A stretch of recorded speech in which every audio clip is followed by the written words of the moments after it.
जय हिंद दोस्तों। आज हम क्या करेंगे, लाइव आ गए हैं आज फिर से। लेकिन आज हम रिकॉर्ड करेंगे खान सर का जो टेस्ट सीरीज है, ठीक है ना। इसके फर्स्ट 30 क्वेश्चन कर रहे हैं हम। तो ये पहला सेट है, ठीक है ना। खान सर के टेस्ट सीरीज का पहला सेट है ये। और पहले सेट के फर्स्ट 30 क्वेश्चन आज हम शुरू कर रहे हैं, ठीक है। तो इसको अच्छे से कवर करेंगे और इसको फिर सामने सुनेंगे, ठीक है ना। सामने सुनना ज़्यादा ज़रूरी है। और हमारे इसको रिकॉर्ड करने का तरीका वही सेम रहेगा। पहले हम एक्सप्लेनेशन पढ़ेंगे और फिर उसके बाद क्वेश्चन समझेंगे, ठीक है। और चलिए शुरू करते हैं, ठीक है। बाकी जो जो बातें होंगी उसी इसी में हम रिकॉर्ड करते जाएंगे, ठीक है। ये एक तरह से लाइव की तरह है, ठीक है। इसको हम बीच में रोकेंगे नहीं। जो भी काम होगा इसको हम साथ में करेंगे, ठीक है ना। जो भी बातें होंगी, पढ़ना है, उसको फिर समझना है, सारी बातें हम इस लाइव सेशन में होंगी, ठीक है। तो सबसे पहले कुछ एक्सप्लेनेशन है, उसके बारे में समझते हैं। चार्टर एक्ट 1813 के बारे में।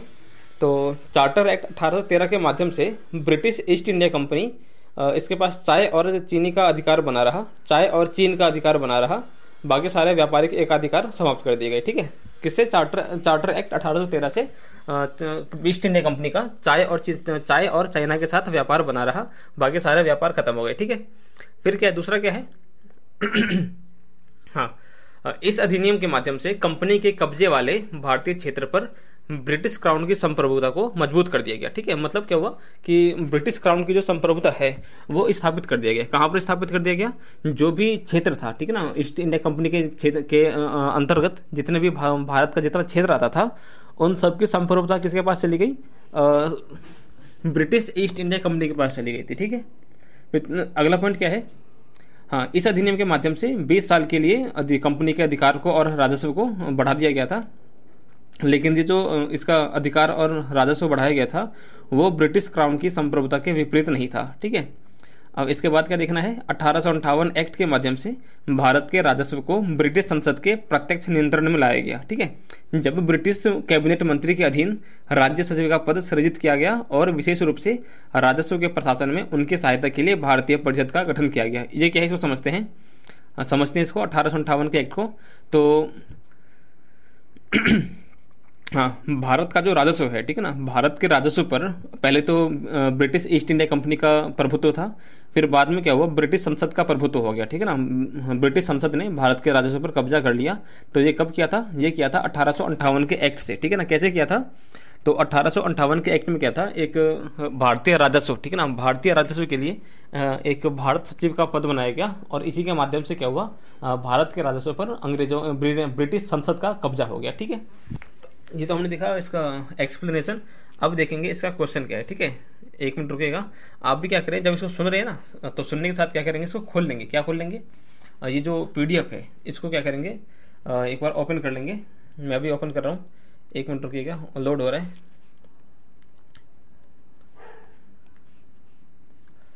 एक मिनट, ठीक है। तो जितना भी था ये हमने देखा है। बाकी हाँ, कुछ इधर उधर का भी ज़्यादा नहीं सोचना, ठीक है। अब तो कल तो टेंशन नहीं रखना है ज़्यादा अपने दिमाग में, क्योंकि सिलेबस खत्म करना ज़्यादा बड़ी चुनौती बन गई है। अब चुनौती नहीं बनी है, लेकिन इसको जल्दी कवर करना है, ठीक है ना।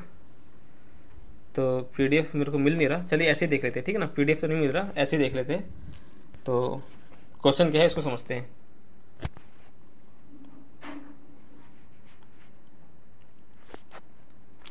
एक मिनट वेट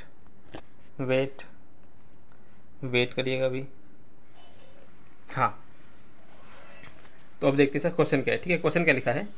चार्टर एक्ट 1813 के संदर्भ में 3 कथन है, इस पर विचार करना है, बताना है कि कौन कौन सा सही है और कौन कौन सा गलत है, ठीक है। तो पहला कथन क्या है कि 1813 के एक्ट से चाय और चीन के साथ व्यापार तो रहा, लेकिन मतलब व्यापारिक एकाधिकार रहा चाइना और चाय के साथ व्यापार पर, लेकिन बाकी अन्य सभी व्यापारिक एकाधिकार समाप्त कर दिए गए।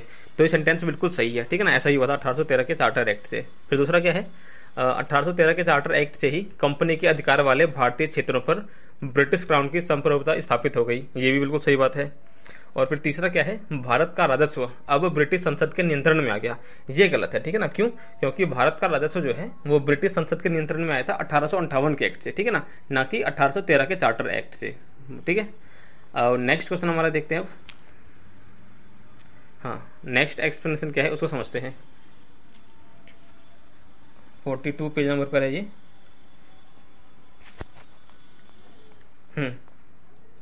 तो वीटो के बारे में बात है तो भारतीय संविधान के अनुच्छेद 111 में भारत के राष्ट्रपति को वीटो शक्ति का प्रावधान किया गया है। ठीक है, तो भारत के राष्ट्रपति को वीटो शक्ति कहाँ मिली है? आर्टिकल नंबर 111 में। ठीक है ना, आर्टिकल नंबर 111 भारत के राष्ट्रपति को वीटो शक्ति जो मिली है उसके बारे में कहाँ पर लिखा हुआ है? ये लिखा है अपने आर्टिकल नंबर 111 में। ठीक है, फिर क्या है? पूर्ण वीटो विधेयक पर सहमति को रोक कर रखने की राष्ट्रपति की शक्ति है। ठीक है, तो राष्ट्रपति की पूर्ण वीटो किसकी शक्ति है? राष्ट्रपति की शक्ति है। ठीक है ना, तो पूर्ण वीटो के माध्यम से राष्ट्रपति क्या करता है? किसी विधेयक पर अपनी सहमति को रोक लेता है। ठीक है ना, किसी भी विधेयक पर अपनी सहमति को रोक लेता है कौन? राष्ट्रपति। ठीक है ना,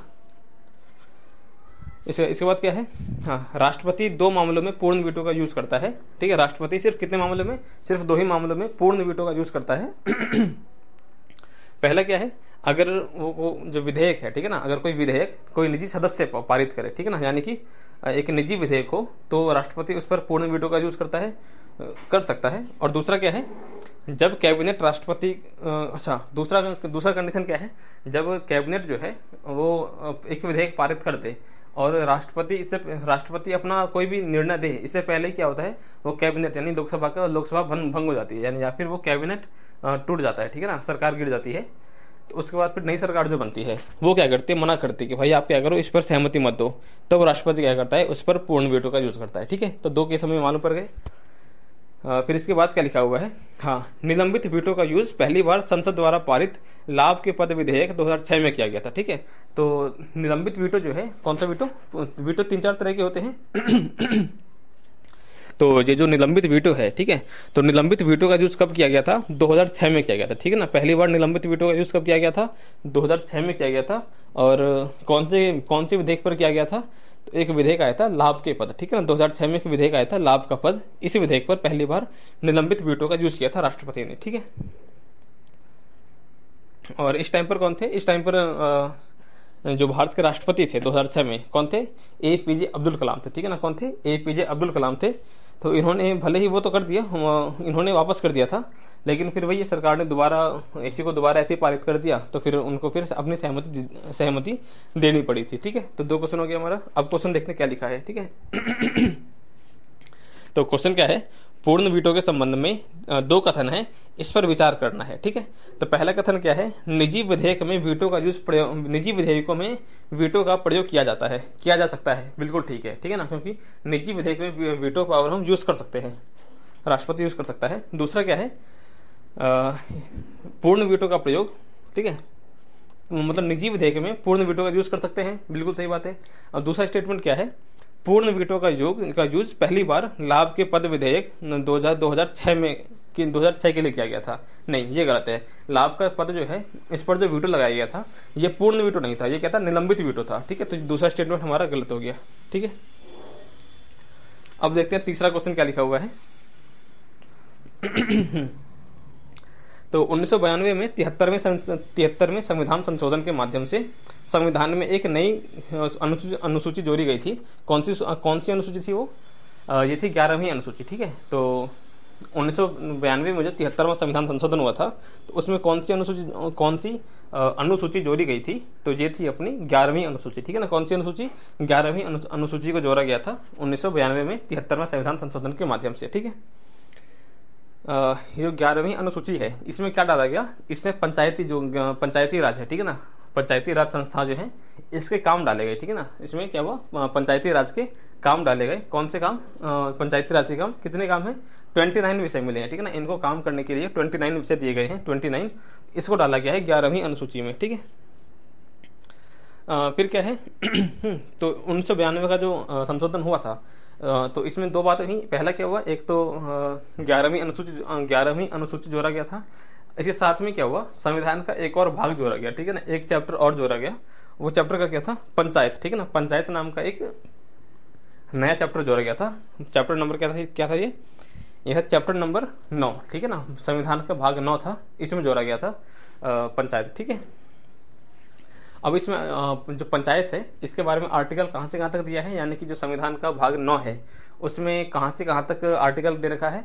तो 243A से लेकर 243O तक, ठीक है ना, 243A से 243O तक, 243 से 243O तक दे रखा है पंचायतों के बारे में, ठीक है। फिर नेक्स्ट क्या है, भारत सरकार ने राष्ट्रीय विस्तार सेवा 1953 और सामुदायिक कार्यक्रम 1952 इसके संचालन के लिए एक समिति की सिफारिश की थी, ठीक है। और ये समिति जो है ये इसका गठन कब हुआ था, जनवरी 1957 में, ठीक है ना। कब हुआ था, जनवरी 1957 में हुआ था। और इसके अध्यक्ष कौन थे, बलवंत राय मेहता, ठीक है। इसको समझेंगे अब। तो बलवंत राय मेहता समिति जो है इसका गठन कब हुआ था, जनवरी 1957 में हुआ था, पहली बात। दूसरी बात क्या है, इसको जो गठन किया गया था, बलवंत राय मेहता समिति जो है इसका जो गठन किया गया, तो किस पर्पज से किया गया इसका गठन, तो दो काम थे, ठीक है ना। समीक्षा करनी थी किसकी, दो प्रोग्राम थे। पहला क्या था, भारतीय सामुदायिक सेवा, ठीक है ना, क्या था, भारतीय सामुदायिक सेवा, इसके गठन के लिए किया गया था। और दूसरा क्या है, सामुदायिक विकास कार्यक्रम, ठीक है ना। क्या दूसरा क्या है, सामुदायिक विकास कार्यक्रम है, ठीक है, इसके भी गठन के लिए किया गया था, ठीक है। ठीक है। अब आगे क्या है, हाँ, ग्राम पंचायत, ब्लॉक स्तर पर पंचायत समिति और जिला स्तर जिला परिषद पंचायत, ठीक है। हाँ, बस इतना ही है, ठीक है, बस इतना ही है। बलवंत, अब अच्छा नेक्स्ट पॉइंट क्या है, बलवंत राय मेहता समिति जो है इसके रिपोर्ट में ग्राम सभा का स्पष्ट उल्लेख नहीं किया गया था, ठीक है। इतना तो बोला कि हम क्या करेंगे, त्रिस्तरीय पंचायती राज व्यवस्था लागू करेंगे, लागू करनी चाहिए सरकार को। ग्राम लेवल पर ग्राम पंचायत, पंचायत लेवल पर पंचायत समिति, सॉरी ब्लॉक लेवल पर पंचायत समिति, और जिला स्तर पर जिला परिषद, ठीक है ना, जिला स्तर पर जिला परिषद, ये तीन होने चाहिए। लेकिन इस रिपोर्ट ने, यानी कि बलवंत राय मेहता समिति की जो रिपोर्ट आई थी, इसने ग्राम सभा के बारे में कोई स्पष्ट रूप से उल्लेख नहीं किया था, ठीक है। अब देखते हैं क्वेश्चन क्या है। हाँ, तो तीसरा क्वेश्चन क्या है हमारा, संविधान के 73वें संशोधन अधिनियम के माध्यम से ग्राम सभा को संवैधानिक दर्जा दिया गया था, ठीक है। और दूसरा क्या है, बलवंत राय मेहता समिति की रिपोर्ट में ग्राम सभा का औपचारिक रूप से उल्लेख किया गया था। तो इसका क्या होगा, इसका पहला स्टेटमेंट तो बिल्कुल ठीक है कि 73वें संविधान संशोधन के माध्यम से ही ग्राम सभा को संवैधानिक दर्जा दिया गया था, ठीक है ना। 73वें संविधान संशोधन के माध्यम से ग्राम सभा को संवैधानिक दर्जा दिया गया, ठीक है। लेकिन बलवंत राय मेहता समिति की रिपोर्ट में ग्राम सभा का स्पष्ट रूप से उल्लेख नहीं किया गया था, ठीक है। बस, तो इसका तीसरे का आंसर हमारा क्या हो जाएगा, ए तो सही है, लेकिन बी जो है, ए तो सही है और दूसरा जो आर है वो गलत है, ठीक है। अब देखते हैं नेक्स्ट हमारा क्या लिखा है, नेक्स्ट एक्सप्लेनेशन क्या है, भारतीय संविधान के बारे में है, इसको समझते हैं क्या लिखा हुआ है।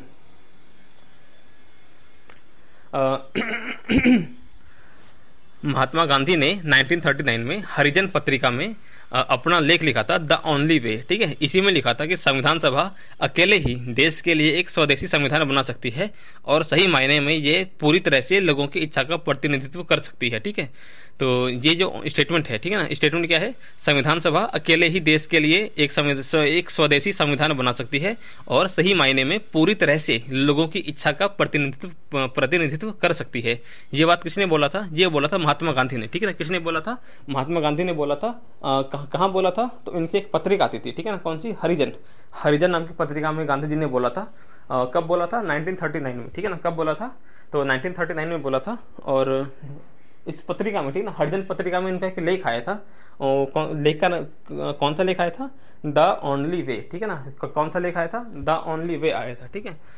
अब देखते हैं क्वेश्चन क्या है हमारा, किसने कहा था कि संविधान सभा अकेले ही देश के लिए एक स्वदेशी संविधान बना सकती है और यह सही मायने में पूरी तरह से लोगों की इच्छा का प्रतिनिधित्व कर सकती है।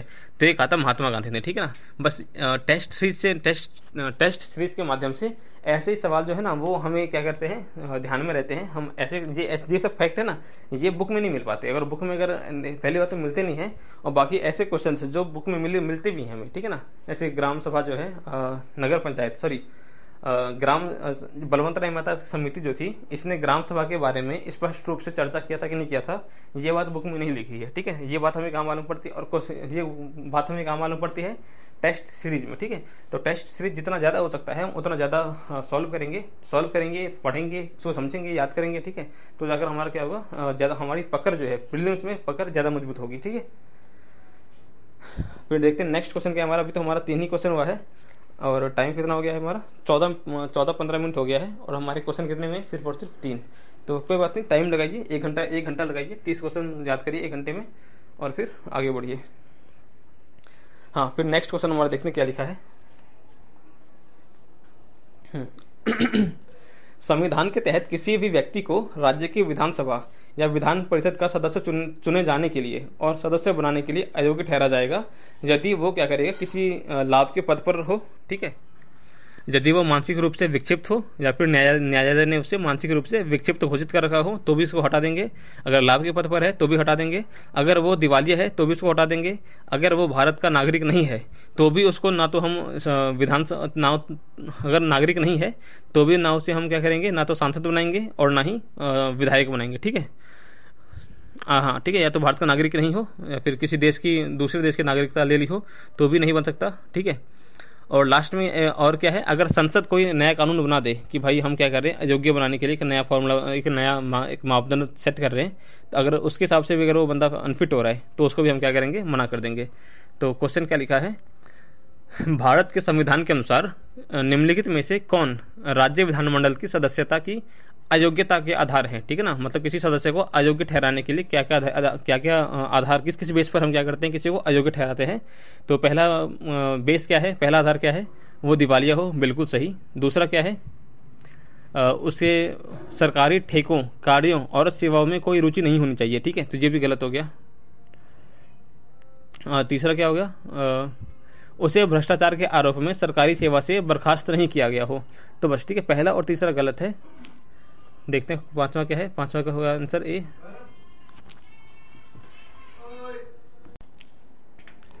तो कंटिन्यू कर रहे हैं हम। हाँ, दूसरा ऑप्शन क्या है, उसे सरकारी ठेका, कार्य या फिर सरकारी सेवा में कोई रुचि नहीं होनी चाहिए। और तीसरा ऑप्शन क्या है, उसे भ्रष्टाचार के आरोप में सरकारी सेवा से बर्खास्त नहीं किया गया हो, ठीक है। तो पांचवे का हमारा आंसर क्या आएगा, पांचवे का आंसर होगा हमारा ए, ठीक है। तो सिर्फ पहला ही है, ठीक है, संविधान में सिर्फ यही लिखा है कि वो दिवालिया ना हो, ठीक है। बाकी उसके सरकारी ठेकों में कोई रुचि होनी चाहिए या नहीं होनी चाहिए, ये बात संविधान में नहीं लिखा हुआ है। संविधान में सिर्फ 4 बातें लिखी हैं। किसी भी सांसद को या फिर विधायक को अयोग्य घोषित करने के लिए संविधान में सिर्फ 4 प्रावधान है, ठीक है।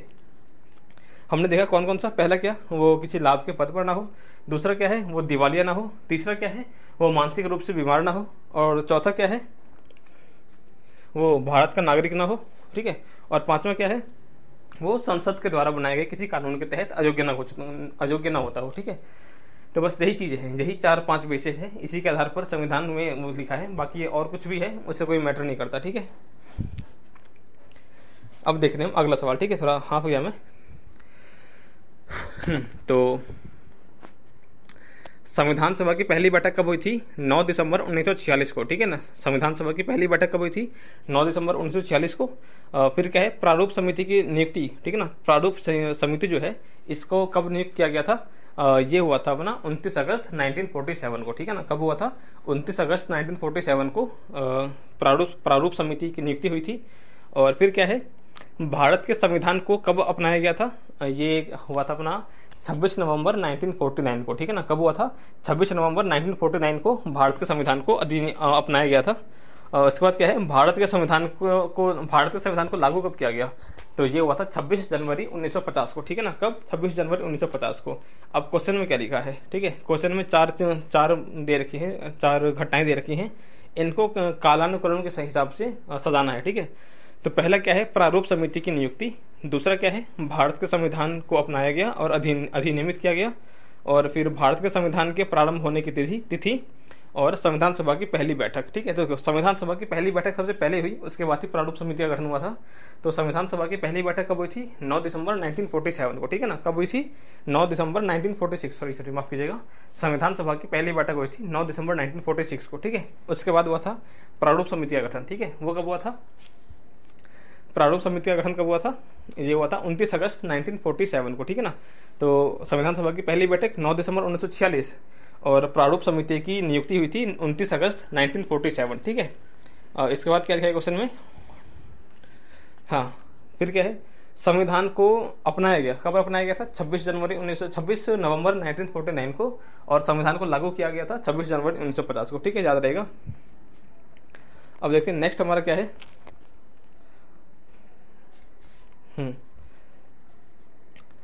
तो राज्यपाल के बारे में, ठीक है ना, राज्यपाल के बारे में कुछ बातें हैं। राज्यपाल की शक्ति के बारे में लिखा हुआ है। तो राज्यपाल को कौन कौन सी शक्ति मिली गई है संविधान के तहत? कार्यकारी शक्ति मिली है, विधायी शक्ति मिली है, वित्तीय शक्ति मिली है और फिर न्यायिक शक्ति मिली है, ठीक है ना। कौन कौन सी? कार्यकारी, विधायी, वित्तीय और न्यायिक, ठीक है। इसके अलावा राज्यपाल को कुछ विवेकाधीन शक्ति भी मिली है, जिसके तहत वो मंत्रिपरिषद की, जिसके संबंध में वह मंत्रिपरिषद की सहायता और सलाह से बाध्य होता है, ठीक है। हाँ सॉरी बाध्य नहीं होता। जो उसको विवेकाधीन शक्तियाँ मिली हैं उसके संबंध में वो मंत्रिपरिषद से बाध्य नहीं होता, ठीक है। और फिर नेक्स्ट पॉइंट क्या है? किसी राज्य का विधानमंडल कानून द्वारा राज्य वित्त आयोग की संरचना, उसके सदस्य के रूप में नियुक्ति के लिए आवश्यक योग्यताएं और उसके चयन के बारे में प्रावधान कर सकता है, ठीक है। अगर राज्य विधानमंडल है, ठीक है, सॉरी राज्य वित्त आयोग है, क्या है? राज्य वित्त आयोग है। आर्टिकल नंबर 243I में लिखा हुआ है ये। तो इसमें क्या है कि राज्य वित्त आयोग की संरचना कैसी होगी, उसके सदस्य कितने रहेंगे, ठीक है ना, इन सब के बारे में कौन करता है? इन सब के बारे में प्रावधान कौन करता है? राज्य विधानमंडल करता है, ठीक है। अब क्वेश्चन देखते हैं, क्वेश्चन में क्या लिखा है। किसी राज्य का राज्यपाल निम्नलिखित में से कौन कौन सा काम करता है, ठीक है ना। 3 काम है, तीनों में से बताने कौन कौन सा वो काम करता है। पहला क्या है? केवल कार्यकारी, विधायी और न्यायिक शक्ति का प्रयोग करता है। यहाँ पे केवल लिखा है, ठीक है ना, तो सिर्फ यही 3 काम नहीं करता, और भी काम है इसके पास। इसके अलावा क्या है? वह हमेशा मंत्रिपरिषद की सहायता और सलाह से काम करता है। ये बिल्कुल ठीक है, ठीक है। नहीं, हमेशा नहीं करता। विवेकाधीन शक्ति के मामले में वो क्या करता है?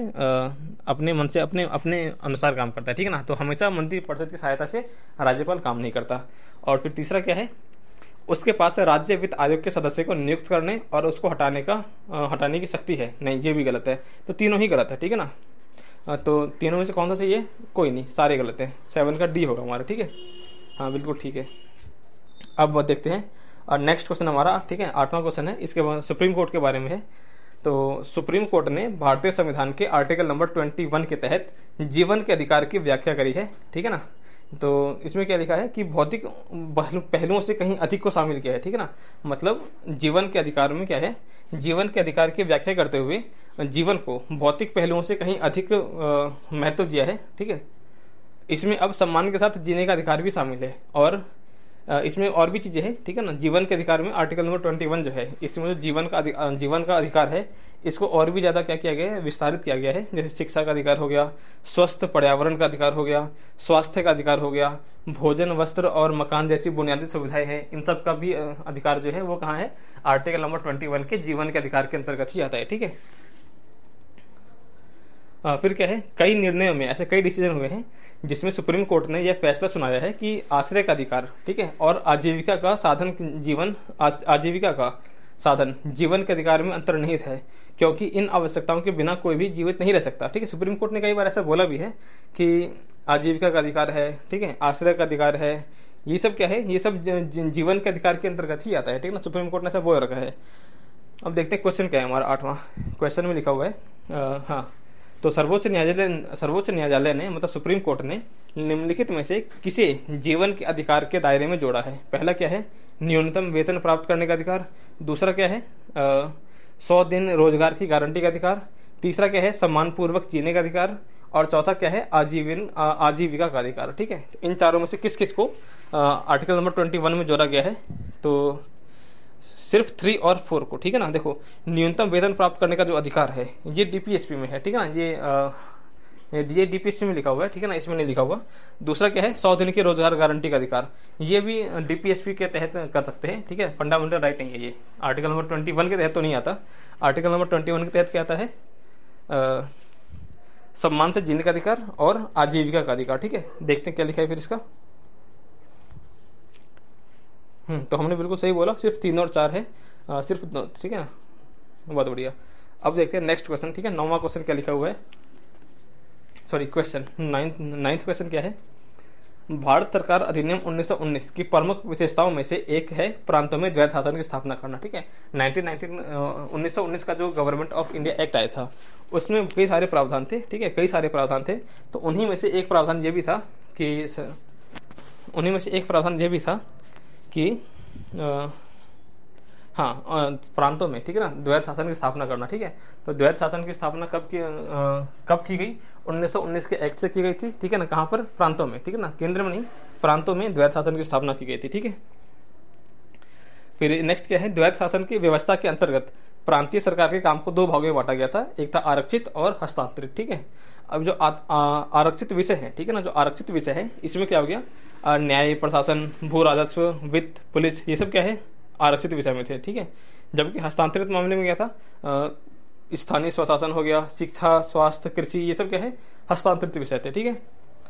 अब नेक्स्ट क्या है? आरक्षित विषय जो थे इनको प्रांतीय गवर्नर और उसकी कार्यकारी परिषद के अधीन रखा गया था, ठीक है। आरक्षित विषय को प्रांतीय गवर्नर और उसकी कार्यकारी परिषद के अधीन रखा गया था, ठीक है। रिपीट करेंगे इसको। जो आरक्षित विषय थे उसको किसके, वो आरक्षित विषय किसके अधीन थे? तो प्रांतीय गवर्नर और उसकी परिषद के अधीन थे, ठीक है, जो कि विधायिका के प्रति उत्तरदायी नहीं थे, ठीक है। आरक्षित विषय जो थे वो गवर्नर के अंडर में थे और ये क्या थे? उत्तरदायी नहीं थे, ठीक है ना। ये विधानसभा के विधायिका के प्रति उत्तरदायी नहीं थे। जबकि हस्तांतरित विषय जो थे वो रखा गया था मंत्री परिषद के अंतर्गत, जो कि विधायिका के प्रति उत्तरदायी थे, ठीक है। अब देखते हैं क्वेश्चन क्या है, 9th क्वेश्चन। तो गवर्नमेंट 1919 का जो गवर्नमेंट एक्ट था उसमें प्रांतीय सरकार के कार्यों को आरक्षित और हस्तांतरित विषयों में के अंतर्गत विभाजित किया गया था। इसमें से कौन से हैं जो आरक्षित विषय हैं, ठीक है। तो 4 ऑप्शन है, कौन कौन सा आरक्षित विषय की बात कर रहे हैं? तो न्याय का प्रशासन, स्थानीय स्वशासन, भू राजस्व और पुलिस। तो इसमें से क्या था? 3 काम, ठीक है ना, स्थानीय स्वशासन, भू राजस्व और पुलिस, ये 3 जो थे ये क्या थे? आरक्षित थे, ठीक है ना। एक मिनट वेट करिएगा। हाँ, तो न्याय प्रशासन और भू राजस्व, पुलिस, ये तीनों क्या थे? आरक्षित थे। और इसमें जो हस्तांतरित है इसमें क्या था अपना? इसमें था स्थानीय स्वशासन, ठीक है ना। क्या था? स्थानीय स्वशासन था। तो इसका 9th का हमारा आंसर हो गया सी, ठीक है।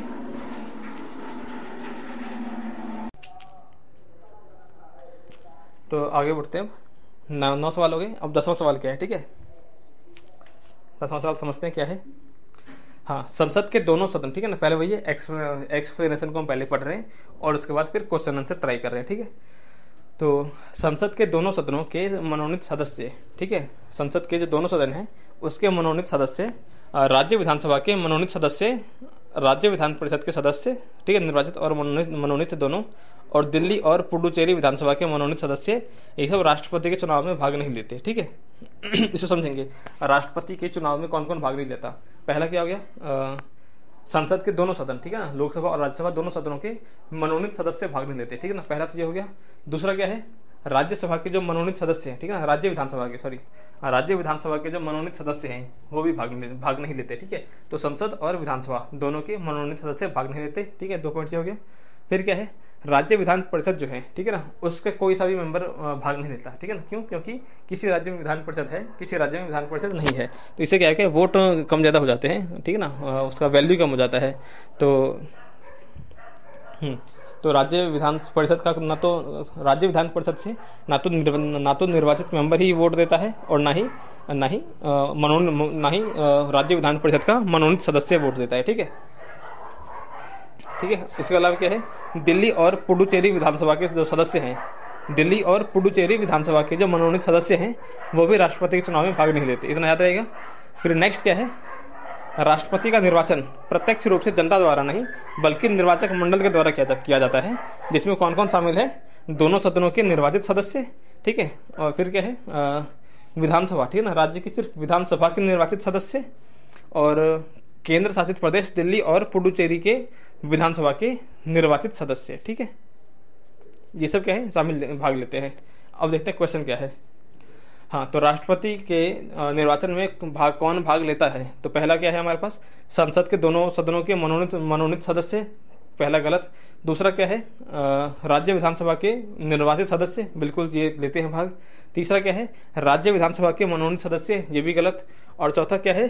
केंद्र शासित प्रदेशों की विधानसभा के निर्वाचित सदस्य, तो चौथा भी ठीक है, ठीक है। केंद्र शासित प्रदेश में क्या होता है? सिर्फ दिल्ली और पुडुचेरी ही है, ठीक है।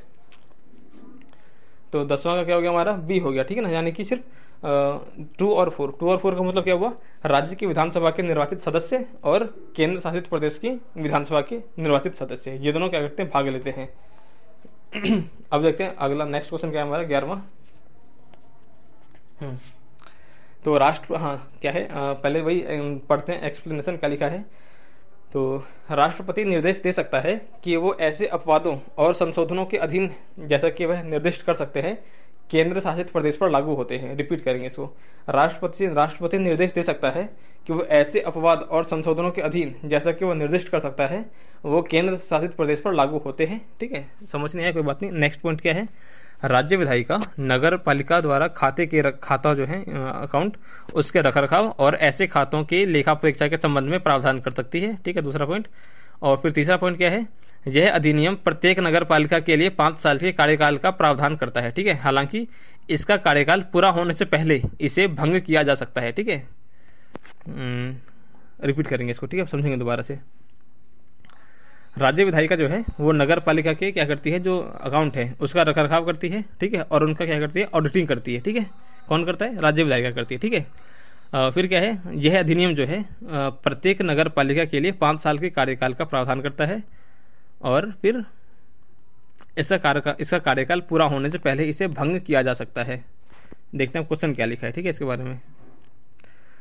हाँ, तो 1992 का जो 74वां संविधान संशोधन अधिनियम आया था, उसके बारे में कुछ 3 स्टेटमेंट दिए गए हैं। उसके बारे में बताना है कौन कौन सा सही है और कौन कौन सा गलत है। ठीक है, तो किसी विशिष्ट राज्य के राज्यपाल यह निर्देश दे सकते हैं कि अधिनियम के प्रावधानों को उनके विवेक के अनुसार संशोधित किया जा सकता है। ठीक है, रिपीट करेंगे इसको, किसी विशिष्ट राज्य के राज्यपाल यह निर्देश दे सकते हैं। ठीक है ना, क्या दोबारा समझेंगे इसको, किसी विशिष्ट राज्य का राज्यपाल यह निर्देश दे सकता है कि अधिनियम के प्रावधान जो हैं उनके विवेक के अनुसार संशोधित किया जा सकता है। बिल्कुल गलत। ठीक है, रुकिए एक मिनट, क्वेश्चन नंबर 11 है ये। हाँ सॉरी, हम अब दोबारा पढ़ते हैं। ठीक है ना, 11वां क्वेश्चन को दोबारा पढ़ेंगे हम। तो 1992 का 74वां संविधान संशोधन जो आया था, उसकी जो प्रमुख विशेषता थी उसके बारे में देख रहे हैं। ठीक है, तो पहला जो स्टेटमेंट है वो क्या लिखा है कि किसी विशिष्ट राज्य का राज्यपाल यह निर्देश दे सकता है कि अधिनियम के प्रावधान जो है वो राज्यपाल के विवेक के अनुसार संशोधित किए जा सके। ठीक है, दूसरा क्या है, राज्य विधायिका नगर पालिका द्वारा खातों के रखरखाव के संबंध में प्रावधान कर सकती है। ठीक है, और फिर तीसरा क्या है, यह अधिनियम किसी भी नगर पालिका के लिए किसी विशिष्ट समय अवधि का प्रावधान नहीं करता है। तो इसका क्या होगा, हमारा आंसर होगा ए। ठीक है ना, कौन सा सही है, तो सिर्फ पहला सही है। ठीक है ना, बाकी गलत है। एक बार पढ़ेंगे इसका एक्सप्लेनेशन। ये जो 11वां सवाल है ये थोड़ा डाउट वाला है। ठीक है ना, इसको स्किप कर सकते, स्किप किया जाएगा इसको अगर कुछ गलत लगा तो। राज्य विधायिका द्वारा नगर पालिकाओं द्वारा खातों के रखरखाव और ऐसे खातों की लेखा परीक्षा में प्रावधान कर सकती है।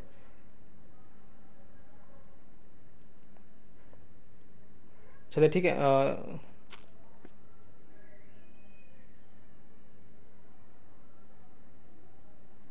11वां क्वेश्चन स्किप करेंगे। ठीक है, अब नेक्स्ट क्या है, 12वां क्वेश्चन। ठीक है, इसमें क्या है, न्यायिक गतिशीलता। ठीक है ना, न्यायिक गतिशीलता के बारे में, यानी कि डायनामिक जस्टिस। ठीक है, इसके बारे में बात कर रहे हैं। हाँ, जुडिशियल डायनामिज्म। ठीक है ना, जुडिशियल डायनामिज्म के बारे में बात कर रहे हैं। क्वेश्चन नंबर 12 हमारा। तो क्या लिखा है, न्यायिक सक्रियता को न्यायिक गतिशीलता के नाम से भी जाना जाता है।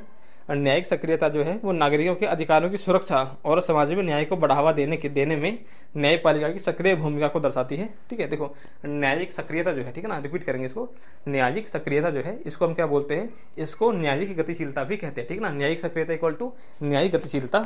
और इसका मतलब क्या हुआ कि सरकार जो न्यायपालिका जो है वो समाज में न्याय प्रदान करने के लिए बहुत ही एक्टिव रूप से काम कर रही है।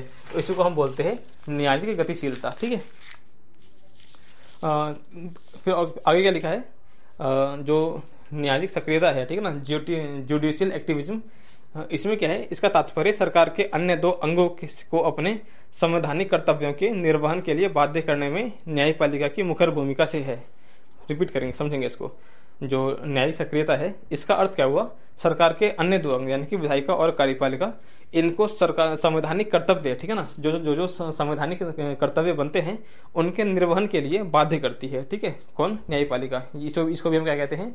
न्यायिक सक्रियता कह सकते हैं। ठीक है, अब क्वेश्चन क्या लिखा है? 12वां क्वेश्चन है, हाँ, निम्नलिखित में से कौन न्यायिक गतिशीलता शब्द का सर्वोत्तम वर्णन करता है? ठीक है, तो पहला क्या लिखा है? यह न्यायाधीशों की भूमिका ईमानदारी होनी चाहिए। गलत, ऐसा नहीं है, ये नहीं बता रहा। ठीक है ना, न्यायिक गतिशीलता से हमें ये नहीं मालूम पड़ रहा। दूसरा क्या है? इसमें एक न्यायाधीश को किसी मामले की सुनवाई और निर्धारण के लिए नियुक्त किया गया है उस मामले से अलग करना होता है, ये भी गलत है। इसके अंतर्गत, ठीक है, तीसरा पॉइंट क्या है? न्याय की गतिशीलता के अंतर्गत समाज के दलित वर्गों के केस को लड़ने के लिए गैर सरकारी संगठन की आवश्यकता होती है। और चौथा क्या लिखा है? सरकार के अन्य दो अंग कौन कौन से? विधायिका और कार्यपालिका को अपने संवैधानिक कर्तव्यों का पालन करने के लिए न्यायपालिका द्वारा निभाई गई मुखर भूमिका, इसको भी हम कहते हैं न्यायिक गतिशीलता। ठीक है, तो 12वां का चौथा ऑप्शन बिल्कुल करेक्ट है। रिपीट करेंगे इसको। ठीक है, अब हमने पढ़ लिया है, अब इसको समझेंगे। तो न्यायिक गतिशीलता का अर्थ बताना है, तो सबसे बेस्ट इसका जो परिभाषा है, ठीक है ना, सबसे बेस्ट वर्णन जो है न्यायिक गतिशीलता का, तो ये है कि सरकार जो है, सरकार के 3 अंग है, कार्यपालिका, विधायिका और न्यायपालिका। तो न्यायपालिका जो है वो अन्य दोनों अंगों से, ठीक है ना, यानी कि कार्यपालिका और विधायिका, इन दोनों को क्या करती है? जबरदस्ती, ठीक है ना, इन पे क्या करती है? फोर्स डालती है कि आप क्या करो भाई, अपना जो संवैधानिक काम है उसको पूरा करो। इसी को हम कहते हैं न्यायिक गतिशीलता या फिर न्यायिक सक्रियता। ठीक है, अब देखेंगे हम नेक्स्ट क्वेश्चन। ठीक है, क्वेश्चन नंबर 13 क्या लिखा है पहले समझते हैं उसको। तो राज्य सरकार ऐसी अनुसूचित जनजातियों को नामांकित कर सकती है जिनका मध्यवर्ती स्तर पर पंचायत या जिला स्तर पर पंचायत में प्रतिनिधित्व नहीं है। ठीक है, रिपीट करेंगे इसको। राज्य सरकार ऐसी अनुसूचित जाति को राज्य सरकार जो है वो, एक मिनट, चलिए शुरू करते हैं। तो राज्य सरकार ऐसी अनुसूचित जनजाति को नामांकित कर सकती है जिनका मध्यवर्ती स्तर पर पंचायत या जिला स्तर पर पंचायत में प्रतिनिधित्व नहीं है। ठीक है, कौन कर सकती है? राज्य सरकार कर सकती है। ठीक है ना, लेकिन ऐसे नामांकन में उस पंचायत में चुने जाने वाले सदस्यों की कुल संख्या के 10वें हिस्से से अधिक नहीं होंगे। ठीक है, फिर नेक्स्ट क्या है? प्रत्येक गांव में एक ग्राम सभा होगी जिसमें ऐसे व्यक्ति शामिल होंगे जिनके नाम ग्राम स्तर पर पंचायत के लिए मतदाता सूची में शामिल हैं। ठीक है, और फिर तीसरा क्या है? नीलामी या फिर बोली के द्वारा गौण खनिजों के दोहन के लिए रियायत देने के लिए ग्राम सभा या पंचायतों की पूर्व अनुशंसा अनिवार्य होगी। रिपीट करेंगे हम यहाँ पर। ठीक है, समझेंगे इसको। ग्राम पंचायत के बारे में है, तो राज्य सरकार क्या करेगी? किसी भी राज्य की जो अनुसूचित जनजातियां हैं उनको नामांकित कर सकती है। ठीक है ना, कहाँ पर? अगर जिला स्तर पर, ठीक है ना, अगर पंचायत समिति में या फिर जिला पंचायत में, जिला परिषद में अगर उनका किसी अनुसूचित जनजाति का कोई प्रतिनिधित्व नहीं है तो क्या कर सकते हैं? उसको नामांकित कर सकती है। ठीक है ना, कौन करेगी नामांकित? राज्य सरकार करेगी। ठीक है, लेकिन जो नाम अब उतने ही नामांकित करेगी जितना कि चुने जाने वाले सदस्यों की संख्या के 10वें हिस्से हो। ठीक है ना, 10वें हिस्से से ज़्यादा नहीं हो सकता। ठीक है, अगर मान लो टोटल 10 पोस्ट है तो सिर्फ एक ही करेंगे। ठीक है ना, अगर मान लो 100, अगर टोटल 100 सीट है तो सिर्फ 10 सीट पर ही अनुसूचित जनजातियों का नामांकन या फिर मनोनयन किया जा सकता है। ठीक है, फिर नेक्स्ट क्या है? इसके बाद जो लिखा था उसको समझते हैं। हाँ, हर एक गांव में क्या होगा? एक ग्राम सभा होगा। ठीक है ना, तो ग्राम सभा कहाँ पर होगा? हर एक गांव में एक ग्राम सभा होगी और इस ग्राम सभा में वो सारे लोग शामिल होंगे जिनके नाम ग्राम स्तर पर पंचायत के लिए मतदाता सूची में शामिल है। ठीक है, तो ग्राम स्तर पर जो पंचायत है, ठीक है ना, ग्राम स्तर पर जो पंचायत है उसकी जो मतदाता सूची है, ठीक है ना, उसमें जो मतदाता सूची है उसमें जिसका भी नाम है वो सारे के सारे मेंबर क्या होंगे? ग्राम सभा के सदस्य होंगे। ठीक है, और फिर तीसरा क्या है? हाँ, अगर मान लो कोई खनिज है, ठीक है ना, उस गांव में कोई खनिज है तो खनिजों का दोहन करना है। ठीक है ना, खनिजों का दोहन करने के लिए अगर कोई रियायत देना है, ठीक है, तो फिर उसके लिए क्या चाहिए? ग्राम सभा या फिर ग्राम पंचायत की पूर्व अनुशंसा जरूरी है। ठीक है, तो पढ़ते हैं क्वेश्चन नंबर क्या लिखा है। 14वां क्वेश्चन।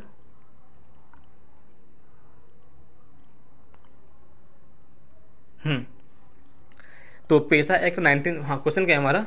पेशा एक्ट 1996 के संदर्भ में 3 कथन हैं, इन पर बताने क्या क्या सही है क्या क्या गलत है। ठीक है, तो पेशा एक्ट 1996 जो है इसके तहत केंद्र सरकार ऐसी जनजाति को नामांकित कर सकती है जिनका मध्यवर्ती स्तर पर, ठीक है ना, मध्यवर्ती स्तर पर पंचायत या जिला स्तर पर कोई किसी भी तरह का प्रतिनिधित्व नहीं है, ठीक है, तो बिल्कुल कर सकती है, ठीक है ना, कि नहीं केंद्र सरकार नहीं करती बल्कि राज्य सरकार करेगी ना, राज्य सरकार करती है। तो ये क्या है, पहला स्टेटमेंट अपना गलत हो गया। दूसरा क्या है, हर एक गांव में एक ग्राम सभा होगी जिसमें ऐसे व्यक्ति शामिल होंगे जिनके नाम ग्राम स्तर पर पंचायत के लिए मतदाता सूची में शामिल हैं। ये दूसरा स्टेटमेंट करेक्ट है। और फिर तीसरा क्या है, नीलामी द्वारा गौण खनिजों के दोहन हेतु रियायत बोले तो रियायत का मतलब क्या हुआ, ग्रांट, ठीक है ना। अगर वही मतलब पंचायत अगर खनिज संसाधन का दोहन करना है तो उसको, हाँ, अगर दोहन करवाना है तो उसके लिए क्या करना है, ग्राम पंचायत की पूर्व अनुशंसा अनिवार्य होगी। तो इसका क्या होगा, 19 इसका 2 और 3 सही है, यानी कि बी 14 का बी होगा, क्योंकि पहला आंसर गलत है, ठीक है ना। क्यों, क्योंकि अनुसूचित जनजाति का अगर नामांकन करना है तो वो वो करती है राज्य सरकार, ना कि केंद्र सरकार, ठीक है। तो 14 का हमारा बी है। अब है आज 13वां क्वेश्चन क्या है, 13वां क्वेश्चन हमारा छूट गया था, उसको भी देख लेते हैं।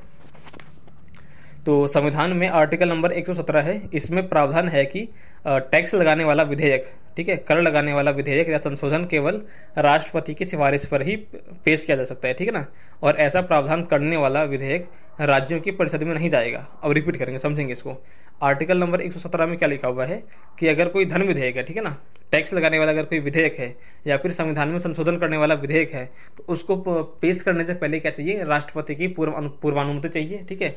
और दूसरा क्या है, वो जो, हाँ, दूसरा क्या है कि ऐसे जो विधेयक है, ठीक है ना, कौन से, जो टैक्स लगाने वाले विधेयक हैं या फिर संविधान में संशोधन करने वाले विधेयक हैं, उनको राज्यसभा में पेश नहीं कर सकते, बल्कि क्या करेंगे इसको पेश, उसको पेश करेंगे लोकसभा में, ठीक है। हाँ, तो क्वेश्चन नंबर क्या लिखा है देखते हैं, क्वेश्चन नंबर 13।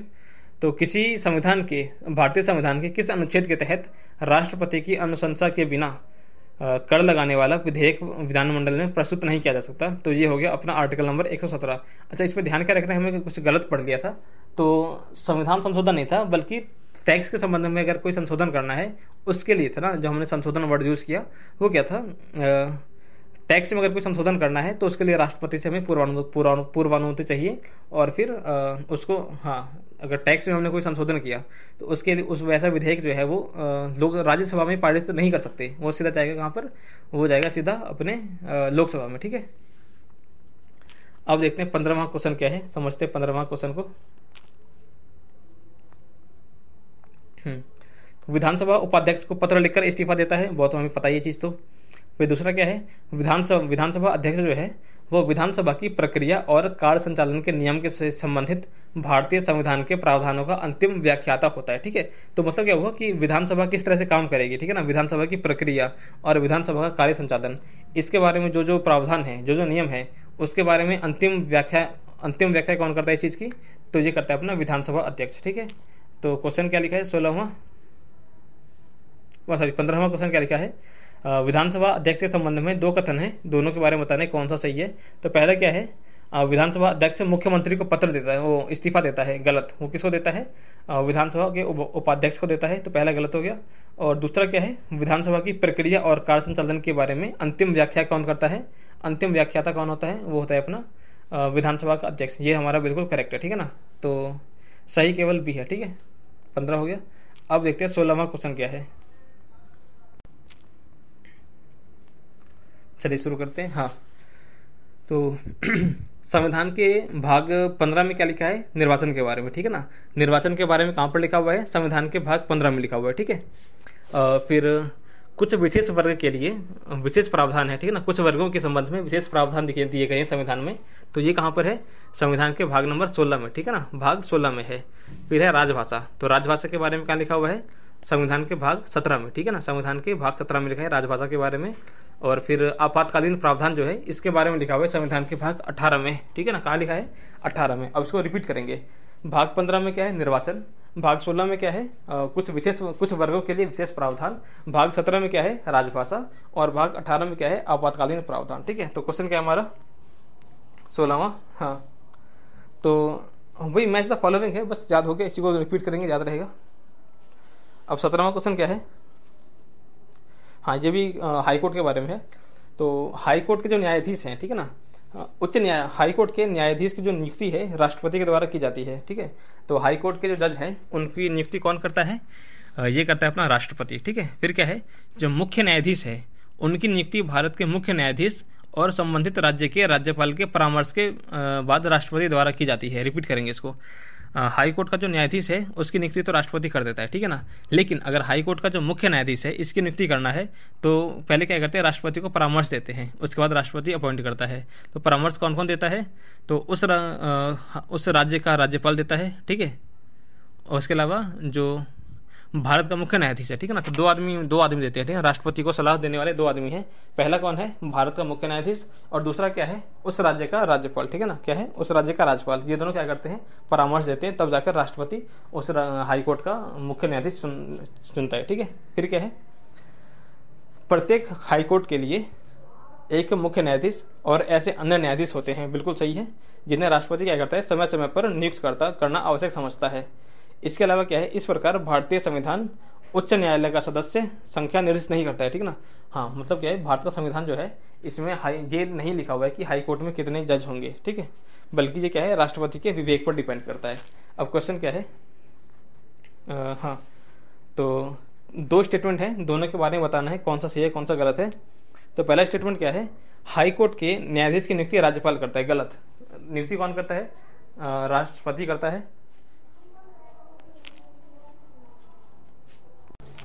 ठीक है। और फिर दूसरा स्टेटमेंट क्या है, संविधान हाई कोर्ट की शक्ति को निर्दिष्ट, संविधान जो है वो हाई कोर्ट की शक्ति को निर्दिष्ट नहीं करता है, इसे संसद के विवेक पर छोड़ता है। तो देखते हैं 17 के बारे में क्या लिखा हुआ है। तो 17 का हो गया हमारा आंसर नंबर डी, ठीक है, ना तो एक ना तो दो, ठीक है। पहला बात तो क्या, हाई कोर्ट का जो न्यायाधीश है उसकी नियुक्ति राज्यपाल नहीं करता, ठीक है, ये भी गलत है। और दूसरा क्या है, संविधान जो है वो उच्च न्यायालय की शक्ति को निर्दिष्ट नहीं करता है भाई, करता है। हाई कोर्ट की क्या शक्ति है ये तो हमारे संविधान में लिखा हुआ है ही, और ये संसद के विवेक पर छोड़ता है। नहीं, अगर उसके जो कितने जज डालने हैं, ठीक है ना, कितने जज अपॉइंट करने हैं हाई कोर्ट में, ये शक्ति जो है ये विवेकाधीन शक्ति है, किसकी? राष्ट्रपति की, ना कि राज्य, ना कि संसद की, ठीक है। तो 17 क्वेश्चन हमारा हो गया। अब देखते हैं नेक्स्ट क्वेश्चन 18, ठीक है। 18वां क्वेश्चन क्या है उसको समझते हैं। तो भारतीय संविधान की उद्देशिका, ठीक है ना, भारतीय जो संविधान का प्रस्तावना है उसमें सभी नागरिकों को क्या मिला है? सामाजिक, आर्थिक और राजनीतिक न्याय मिला है, ठीक है। उनको फिर क्या है? स्वतंत्रता स्वतंत्र प्रस्तावना में कौन कौन सी स्वतंत्रता लिखी हुई है? तो विचार, अभिव्यक्ति, विश्वास, उपासना और पूजा, ठीक है। तो ये 4-5 स्वतंत्रताएं मिलती हैं किससे? प्रस्तावना में। स्थिति और अवसर की समानता और व्यक्ति की गरिमा, ठीक है। क्वेश्चन क्या है 18, इसको समझते हैं। तो 18वां क्वेश्चन है हमारा, भारतीय संविधान की जो प्रस्तावना है उसका लक्ष्य क्या है? 3-4 बातें दे रखी हैं, बताने चारों में से कौन कौन भारतीय संविधान की प्रस्तावना के लक्ष्य हैं, ठीक है। तो पहला क्या है, सामाजिक और आर्थिक न्याय सुनिश्चित करना, ठीक है। पहला क्या हो गया, सामाजिक और आर्थिक न्याय सुनिश्चित करना। जय हिंद दोस्तों, हम दोबारा से आ गए हैं लाइव सेशन करने के लिए, ठीक है। और अभी हम क्या देखेंगे, खान सर का जो टेस्ट था, ठीक है ना, खान सर का जो टेस्ट सीरीज था, ठीक है ना, उसी को हम कवर करेंगे।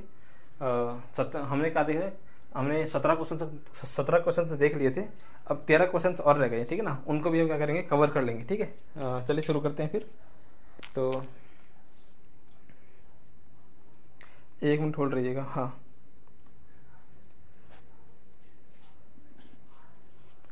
हाँ, 17 तक हो गया था, अब 18वां क्वेश्चन, ठीक है। तो क्वेश्चन क्या है, भारत का जो संविधान है, जो हमारी जो प्रस्तावना है उसका लक्ष्य क्या है, हमारे नागरिकों को क्या प्रदान करना, ठीक है। 3 चीजें हैं, चार पॉइंट हैं, चारों में से क्या है जो हमारा संविधान का प्रस्तावना हमें देना चाहता है, ठीक है। पहला क्या है, सामाजिक और आर्थिक न्याय सुनिश्चित करना, ठीक है। दूसरा क्या है, विचार और अभिव्यक्ति की स्वतंत्रता सुनिश्चित करना। तीसरा क्या है, अवसर की समानता सुनिश्चित करना। और चौथा क्या है, व्यक्ति की गरिमा सुनिश्चित करना, ठीक है। तो चारों, ठीक है ना, चारों ही होगा, इसका 18 का डी होगा, ठीक है, क्योंकि ये चारों ही हमारे संविधान के प्रस्तावना में लिखे हुए हैं, ठीक है ना, ऑलरेडी लिखे हुए हैं। इसको बाद में, ऐसा नहीं कि बाद में ऐड किया गया है, ये पहले से लिखे हुए हैं। 1 मिनट चेक कर लेते हैं, ठीक है। हाँ, 18वां, तो हाँ ठीक है, चारों लिखे हुए हैं। अब 19वां क्या है, परिसीमन आयोग के बारे में है, ठीक है। तो परिसीमन आयोग का गठन 4 बार किया गया है, ठीक है। 1992 में परिसीमन आयोग अधिनियम आया था, ठीक है, 1992 के तहत। फिर 1963 में परिसीमन आयोग अधिनियम आया था, ठीक है। परिसीमन आयोग 1962 आया था, उसके तहत 1963 में परिसीमन आयोग का गठन किया गया। फिर 1973 में आया था परिसीमन आयोग अधिनियम, ठीक है। 1973 में भी परिसीमन आयोग का गठन किया गया, ठीक है ना। लेकिन कौन से एक्ट के तहत? तो परिसीमन अधिनियम एक्ट परिसीमन एक्ट 1972 के तहत 1973 में परिसीमन आयोग का गठन किया गया। और 2002 के तहत 2002 में भी किया गया परिसीमन अधिनियम 2002 के तहत, ठीक है। तो परिसीमन आयोग का गठन 4 बार किया गया है, ठीक है ना। एक्ट कब आया था? एक्ट आया था, पहले बार जो एक्ट आया था वो एक्ट आया था 1952 में, और आयोग का गठन भी 1952 में हुआ, ठीक है। फिर दूसरा क्या है? एक्ट आया था 1962 में, और परिसीमन आयोग का गठन किया गया 1963 में, ठीक है। फिर तीसरी बार 1972 में आया था परिसीमन एक्ट, और उसी के बेस पर परिसीमन आयोग का गठन किया गया था 1973 में, ठीक है। और फिर चौथी बार 2002 में आया था परिसीमन आयोग का एक्ट। परिसीमन एक्ट जो है 2002 में आया था, और परिसीमन आयोग का गठन 2002 में ही किया गया, ठीक है। फिर क्या है? परिसीमन आयोग जो है वो भारत में एक उच्चाधिकार निकाय है, ठीक है, जिसके आदेशों को कानून के तहत जारी किया गया है, और उन्हें किसी भी न्यायालय में चुनौती नहीं दी जा सकती, ठीक है। परिसीमन आयोग क्या है? एक उच्चाधिकार संस्था है, उच्चाधिकार निकाय है, जिसके अगर वो कोई आदेश देता है, ठीक है ना, तो उसके आदेश के विपरीत सुप्रीम कोर्ट में या फिर किसी भी न्यायालय में हम अपील नहीं कर सकते, ठीक है। अब क्वेश्चन क्या लिखा है देखते हैं, 19वां क्वेश्चन। तो पहला स्टेटमेंट क्या है? अब तक 5 बार परिसीमन आयोग का गठन किया जा चुका है। गलत बात, ठीक है ना। अभी तक सिर्फ 4 बार ही हुआ है। कब 1952 में, फिर 1963 में, 1973 में, और फिर 2002 में, ठीक है। ये 4 बार हुआ है परिसीमन आयोग का गठन। और फिर दूसरा स्टेटमेंट क्या है? आयोग के आदेशों को किसी भी न्यायालय में प्रश्नगत नहीं किया जा सकता। तो ये वाला तो ठीक है, ठीक है। तो इसका आंसर क्या होगा हमारा? केवल 2, ठीक है। तो 19 का बी है आंसर, 19 का बी, ठीक है, बहुत बढ़िया। अब देख रहे हैं हम 20वां क्वेश्चन, ठीक है। ये क्या है? भारत की न्यायपालिका के संदर्भ में है। तो देखते हैं क्या क्या है। पहले देखेंगे स्टेटमेंट, इसका एक्सप्लेनेशन, फिर देखेंगे क्वेश्चन। तो 20वां क्वेश्चन क्या बोलता है? जब भारत के मुख्य न्यायाधीश का पद खाली हो, तो उस टाइम पर भारत का जो मुख्य न्यायाधीश है वो अस्थायी रूप से, ठीक है ना, भारत का मुख्य न्यायाधीश, या फिर देखो, या तो भारत का मुख्य न्यायाधीश का पद रिक्त हो, ठीक है, या फिर वो अस्थायी रूप से अनुपस्थित हो, ठीक है, या फिर भारत का न्यायाधीश जो है वो अपना काम करने, भारत का जो मुख्य न्यायाधीश है, ठीक है, चीफ जस्टिस ऑफ इंडिया, अगर वो किसी भी कारण से अपना काम नहीं कर पा रहा, तो राष्ट्रपति क्या करता है? राष्ट्रपति क्या करता है? सुप्रीम कोर्ट के किसी भी जज को कार्यवाहक मुख्य न्यायाधीश के रूप में अपॉइंट कर सकता है, ठीक है ना। कौन करता है? राष्ट्रपति, ठीक है। फिर क्या है? भारत के मुख्य न्यायाधीश यानी कि चीफ जस्टिस ऑफ इंडिया किसी हाई कोर्ट के न्यायाधीश को अस्थायी अवधि के लिए सर्वोच्च न्यायालय के तदर्थ न्यायाधीश के रूप में नियुक्त कर सकते हैं। बिल्कुल कर सकते हैं, ठीक है। वह संबंधित उच्च न्यायालय के मुख्य न्यायाधीश से परामर्श और राष्ट्रपति की पूर्व सहमति के बाद ही ऐसा करते हैं, ठीक है। इसको समझते क्या है? अगर मान लो कोई जज कम पढ़ रहे हैं, ठीक है ना, सुप्रीम कोर्ट में जज कम पढ़ रहे हैं, तो चीफ जस्टिस क्या करते हैं? किसी भी हाई कोर्ट से किसी जज को उठा लेते हैं, ठीक है ना, और उसको बुलाकर क्या करते हैं? अपने यहाँ पे काम करवा लेते हैं। लेकिन इसके लिए जरूरी क्या है? पहली बात तो उसको आप फोर्स नहीं कर सकते, ठीक है। दूसरी बात, आप जिस हाई कोर्ट से आप मंगा रहे हैं उस हाई कोर्ट का जो चीफ जस्टिस है उससे पूछना पड़ेगा, और राष्ट्रपति से भी पूछना पड़ेगा, ठीक है ना। इन दोनों से पूछकर काम हो सकता है, ये हमें तो पता ही है। फिर क्या है? किसी भी समय भारत का जो मुख्य न्यायाधीश है वो सुप्रीम कोर्ट के सेवानिवृत्त न्यायाधीश या हाई कोर्ट के सेवानिवृत्त न्यायाधीश से, जो सुप्रीम कोर्ट के न्यायाधीश के रूप में काम करने के लिए योग्य हो, ठीक है, उससे काम करने के लिए अनुरोध कर सकता है। बिल्कुल कर सकता है, ठीक है ना। सुप्रीम कोर्ट कर सकता है, सुप्रीम कोर्ट ऐसा अनुरोध कर सकता है। अस्थायी अवधि के लिए न्यायाधीश ऐसे भत्तों का हकदार होगा जो राष्ट्रपति निर्धारित करता है। अच्छा, ये जो वो तो हो गया तदर्थ न्यायाधीश, ठीक है ना। हाँ, अभी क्या देख रहे हैं हम? वो हो गया कार्यवाहक, ठीक है ना, वो हो गया एडहॉक। अभी हम बात करें तदर्थ न्यायाधीश, ठीक है। तदर्थ न्यायाधीश मतलब क्या हुआ कि इस रिटायर्ड जज को अगर लेकर आते हैं, ठीक है, नहीं तदर्थ भी नहीं, इसको क्या बोलेंगे? अगर किसी सेवानिवृत्त जज को अगर लेकर आ रहे हैं काम करवाने के लिए, तो उसको सैलरी वो नहीं मिलेगी जो सबको मिलती है, बल्कि उसकी सैलरी राष्ट्रपति अपने हिसाब से डिसाइड करेंगे, ठीक है। अब क्वेश्चन क्या लिखा हुआ है? 20 भारत की न्यायपालिका के संदर्भ में 3 कथन हैं, तीनों के बारे में बताने कौन कौन सा सही है, ठीक है। तो पहला स्टेटमेंट क्या है? वही कि राष्ट्रपति जो है वो सुप्रीम कोर्ट के एक न्यायाधीश को भारत के कार्यवाहक मुख्य न्यायाधीश के रूप में नियुक्त कर सकते हैं। गलत बात, राष्ट्रपति नहीं कर सकते। कौन करता है? सुप्रीम कोर्ट का चीफ जस्टिस कर सकता है। ठीक है। फिर क्या है? राष्ट्रपति की पूर्व सहमति से भारत का जो चीफ जस्टिस है वो किसी हाईकोर्ट के किसी न्यायाधीश को अस्थायी अवधि के लिए सर्वोच्च न्यायालय में तदर्थ न्यायाधीश के रूप में काम के लिए नियुक्त कर सकता है। बिल्कुल सही बात है। फिर तीसरा क्या है? सेवानिवृत्त न्यायाधीश जो अस्थायी अवधि के लिए सर्वोच्च न्यायालय के न्यायाधीश के रूप में काम कर रहा है, उन्हें सर्वोच्च न्यायालय के न्यायाधीश के सभी अधिकार क्षेत्र, हाँ, सेवानिवृत्त अगर न्यायाधीश है तो वो अस्थायी अवधि के लिए अगर सुप्रीम कोर्ट में काम कर रहा है तो उसे सभी अधिकार क्षेत्र, शक्ति और विशेषाधिकार मिलेंगे जो सुप्रीम कोर्ट के अन्य जज को मिलते हैं। तो ये बात गलत है। ठीक है। तो पहला और तीसरा गलत है, केवल 2 सही है। ठीक है। नहीं, पहला भी सही है, क्योंकि इसका देखते हैं। ठीक है, क्या है इसका? 20वां क्वेश्चन है। 20वां का है डी का मतलब क्या हुआ? 1 2 3 कौन से सही है? अच्छा हाँ, तीनों सही है ना, तीनों सही है। राष्ट्रपति क्या करता है? सर्वोच्च न्यायालय के एक न्यायाधीश को, ठीक है ना, सुप्रीम कोर्ट के एक न्यायाधीश को, हाँ बिल्कुल ठीक बात है। अगर मान लो सुप्रीम कोर्ट का अगर चीफ जस्टिस नहीं है तो राष्ट्रपति अपॉइंट कर देता है। ठीक है। अब नेक्स्ट क्वेश्चन क्या है? 21, जो कि राष्ट्रपति के बारे में है। पढ़ते हैं क्या लिखा है।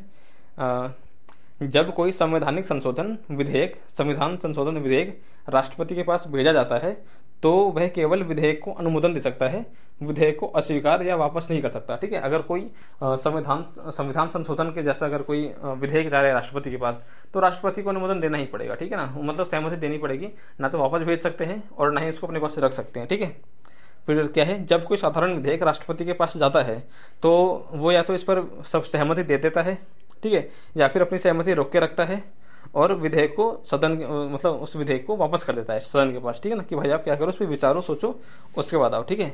लेकिन जब कोई धन विधेयक राष्ट्रपति के पास जाता है तो राष्ट्रपति या तो अपनी सहमति दे देता है, ठीक है, हाँ, अगर कोई धन विधेयक राष्ट्रपति के समक्ष प्रस्तुत किया जाता है तो वह या तो विधेयक पर अपनी सहमति देते या विधेयक पर अपनी सहमति रोक सकता है। ठीक है ना, लेकिन उसको पुनर्विचार के लिए लौटा नहीं सकता। ठीक है। रिपीट करेंगे इसको। अगर कोई धन विधेयक है तो राष्ट्रपति या तो उसको, राष्ट्रपति धन विधेयक है तो पहली बात तो राष्ट्रपति से अनुमति लेकर ही उसको पेश किया जाता है। तो अगर राष्ट्रपति ऐसा कर रहा है, ठीक है ना, राष्ट्रपति क्या करता है, इसको वापस नहीं भेज सकता। ठीक है ना, ये बोल रहा है कि हाँ भाई आप क्या करो, इसको अपने पास या तो रोक के रख लेगा, ठीक है, या तो अपनी सहमति दे देगा, उसको पुनर्विचार के लिए वापस नहीं भेजेगा। ठीक है। तो क्वेश्चन क्या बना है? 21 हमारा। हाँ, राष्ट्रपति की वीटो शक्ति के बारे में 2 स्टेटमेंट है, दोनों में से बताने कौन सा सही है कौन सा गलत है। ठीक है। तो पहला जो स्टेटमेंट है उसमें क्या लिखा है कि वह राष्ट्रपति जो है वो संविधान संशोधन विधेयक को केवल अनुमोदित कर सकता है। बिल्कुल सही बात है। ठीक है। दूसरा क्या है? राष्ट्रपति के पास धन विधेयक की तुलना में साधारण विधेयक के संबंध में अधिक वीटो शक्ति है। दूसरा भी सही है। ठीक है। 21 का क्या होगा? 2 होगा। ठीक है ना, 1 और 2 दोनों होगा। 21 का होगा आंसर सी। 21 का ठीक है, बहुत बढ़िया। अब आते हैं क्वेश्चन नंबर 22 की तरफ। तो ये भी क्या है, पहले पढ़ते हैं क्या लिखा है। तो संविधान के भाग के रूप में प्रस्तावना की स्थिति पर, ठीक है, संविधान प्रस्तावना संविधान का भाग है या नहीं, इस पर सुप्रीम कोर्ट ने कई बार चर्चा किया है। तो उसको 3 मामले हैं, तीनों को समझते हैं। पहला है बेरुबारी मामला, ठीक है, दूसरा है केशवानंद भारती मामला और तीसरा है LIC ऑफ इंडिया मामला। ठीक है। तो बेरुबारी मामला जो है इसमें क्या लिखा है कि हाँ, बेरुबारी मामले में, बेरुबारी वाले वाद में बेरुबारी संघ से संबंधित भारत पाकिस्तान समझौते के कार्यान्वयन और परिक्षेत्रों के आदान प्रदान से संबंधित संविधान के अनुच्छेद 143(1) के तहत संदर्भ शामिल था, जिस पर 8 न्यायाधीशों की पीठ ने विचार किया था। ठीक है। मतलब बेरुबारी मामला जो हुआ था इस पर कितने जज थे? 8 जज का बेंच था जिन्होंने विचार किया था। और फिर क्या है, हाँ, न्यायालय ने कहा कि प्रस्तावना संविधान निर्माताओं के दिमाग को जानने की कुंजी है, लेकिन निष्कर्ष क्या निकाला कि इसको संविधान का भाग नहीं मान सकते और यह न्यायालय में प्रवर्तनीय नहीं है। ठीक है। तो बेरुबारी मामला ने क्या बोला कि भाई संविधान जो है वो प्रस्तावना जो है वो संविधान का भाग नहीं है। ठीक है। बेरुबारी मामले में क्या बोला गया कि प्रस्तावना संविधान का भाग नहीं है और इसको कोर्ट में, ठीक है ना, इसको कोर्ट में हम वो अपील नहीं कर सकते। ठीक है ना, इसके खिलाफ। दूसरा क्या है केशवानंद भारती मामला। तो इसमें भी क्या है कि हाँ, केशवानंद भारती मामले में कितने जज थे? 13 जज, ठीक है ना। 13 जज की बेंच ने केशवानंद भारती मामले पे विचार किया था। तो इसमें सुप्रीम कोर्ट ने क्या बोला कि हाँ, सुप्रीम कोर्ट ने माना कि प्रस्तावना जो है वो संविधान का भाग है। हालांकि यह सर्वोच्च शक्ति या किसी प्रतिबंध या निषेध का स्रोत नहीं है। यह संविधान के कानून और उनके प्रावधानों की व्याख्या करने में महत्वपूर्ण भूमिका निभाता है। तो बेडूबारी ने क्या बोला? नहीं है, ठीक है ना। और केशवानंद भारती मामले में क्या बोला गया? है, ठीक है, संविधान का भाग है। फिर आता है LIC ऑफ इंडिया। तो LIC ऑफ इंडिया ने और भी, ये 1995 में हुआ था LIC ऑफ इंडिया वाला मामला। तो इसने और आगे चलकर क्या बोल दिया कि भाई अभिन्न अंग है, ठीक है ना। प्रस्तावना जो है वो संविधान का अभिन्न अंग है। लेकिन अभी भी, ठीक है ना, भले ही संविधान का अभिन्न अंग है, लेकिन अभी भी क्या है, ये कोर्ट में प्रवर्तनीय नहीं है, ठीक है। तो क्वेश्चन क्या बनता है हमारा, उसको देखते हैं। और निम्नलिखित में से किस मामले में सुप्रीम कोर्ट ने माना कि प्रस्तावना संविधान का एक भाग है? ठीक है। तो भारत संघ बनाम डॉक्टर कोहली, गलत। बनारसी दास बनाम उत्तर यूपी, गलत। LIC ऑफ इंडिया मामला, बिल्कुल ठीक। इस वाले में मानता कि अभिन्न अंग है, ठीक है। और फिर क्या है, बेडूबारी यूनियन केस, गलत, ये भी गलत है, ठीक है। अब देखेंगे हम 23 क्वेश्चन, ठीक है। 23rd क्वेश्चन जो है उसको समझते हैं। हाँ, वेट करिएगा। हाँ, 23rd में क्या लिखा है? हाँ, इंडियन रेड क्रॉस सोसाइटी, ठीक है, IRCS, इसकी स्थापना के बारे में है। तो इंडियन रेड क्रॉस सोसाइटी यानी कि IRCS, इसकी स्थापना हुई थी 1920 में, ठीक है। इंडियन रेड क्रॉस सोसाइटी की स्थापना कब हुई थी? 1920 में हुई थी, ठीक है। और किसके तहत हुई थी? तो भारतीय रेड क्रॉस सोसाइटी एक्ट के तहत हुई थी, ठीक है। फिर क्या है, इसे 1920 के संसद अधिनियम 15 के तहत शामिल किया गया था। इस अधिनियम को अंतिम बार 1992 में संशोधित किया गया और 1994 में नियम बनाए गए थे, ठीक है। फिर इंडियन रेड क्रॉस जो है ये एक स्वैच्छिक मानवतावादी संगठन है जिसका देश भर में 1100 से अधिक शाखाओं का नेटवर्क है, जो आपातकाल के समय राहत प्रदान करता है और कमजोर लोगों को कमजोर लोग के स्वास्थ्य की देखभाल करता है, ठीक है। भारत के माननीय राष्ट्रपति इसके अध्यक्ष होते हैं और माननीय केंद्र स्वास्थ्य मंत्री इसके चेयरमैन होते हैं, ठीक है। अब समझते हैं इंडियन रेड क्रॉस सोसाइटी क्या होता है, ठीक है। तो इंडियन रेड क्रॉस सोसाइटी क्या है, इसके अध्यक्ष कौन, इसकी स्थापना कब हुई थी? तो 1920 में, ठीक है ना। भारतीय रेड क्रॉस सोसाइटी जो है इसकी स्थापना हुई थी 1920 में। इसके अध्यक्ष कौन होते हैं? राष्ट्रपति। और इसके चेयरमैन कौन होते हैं? केंद्रीय स्वास्थ्य मंत्री, ठीक है। इसका काम क्या है? इसका काम है देश भर में जितने भी क्या है जो कमजोर लोग हैं, ठीक है ना, आपातकाल के टाइम पर काम करना, ठीक है, या फिर जो कमजोर लोग हैं उनके स्वास्थ्य की देखभाल करना, यही क्या है इस इंडियन रेड क्रॉस सोसाइटी का क्या है उद्देश्य है, ठीक है ना, ये इनका काम है। अब इसको लास्ट टाइम 1992 में संशोधित किया गया था, बना कब? 1920 में, लेकिन इसको संशोधन लास्ट टाइम जो किया गया वो कब किया गया था? 1992 में संशोधित किया गया था, ठीक है। और इसके IRCS के लिए जो नियम बनाए गए थे वो कब बनाए गए थे? 1994 में, ठीक है। अब देखते हैं क्वेश्चन क्या है इसका। हाँ, तो कुछ संगठन दे रखे हैं, निम्नलिखित संगठनों में से किसकी अध्यक्षता भारत के राष्ट्रपति करते हैं, ठीक है।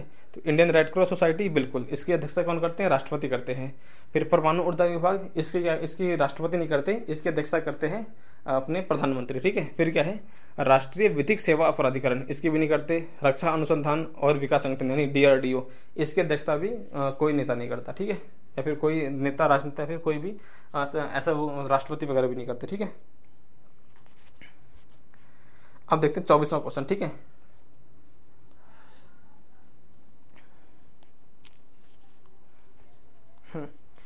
तो 24वां क्वेश्चन क्या है, न्यायालय की अवमानना को संविधान द्वारा परिभाषित नहीं किया गया है, ठीक है। न्यायालय की अवमानना किस चीज़ से होती है, ठीक है ना। सुप्रीम कोर्ट जो है, सुप्रीम कोर्ट की जो अवमानना होती है ये किस बात से होती है, इसको अभी तक परिभाषित नहीं किया गया है। लेकिन 1971 के न्यायालय अवमानना अधिनियम द्वारा परिभाषित किया गया, ठीक है।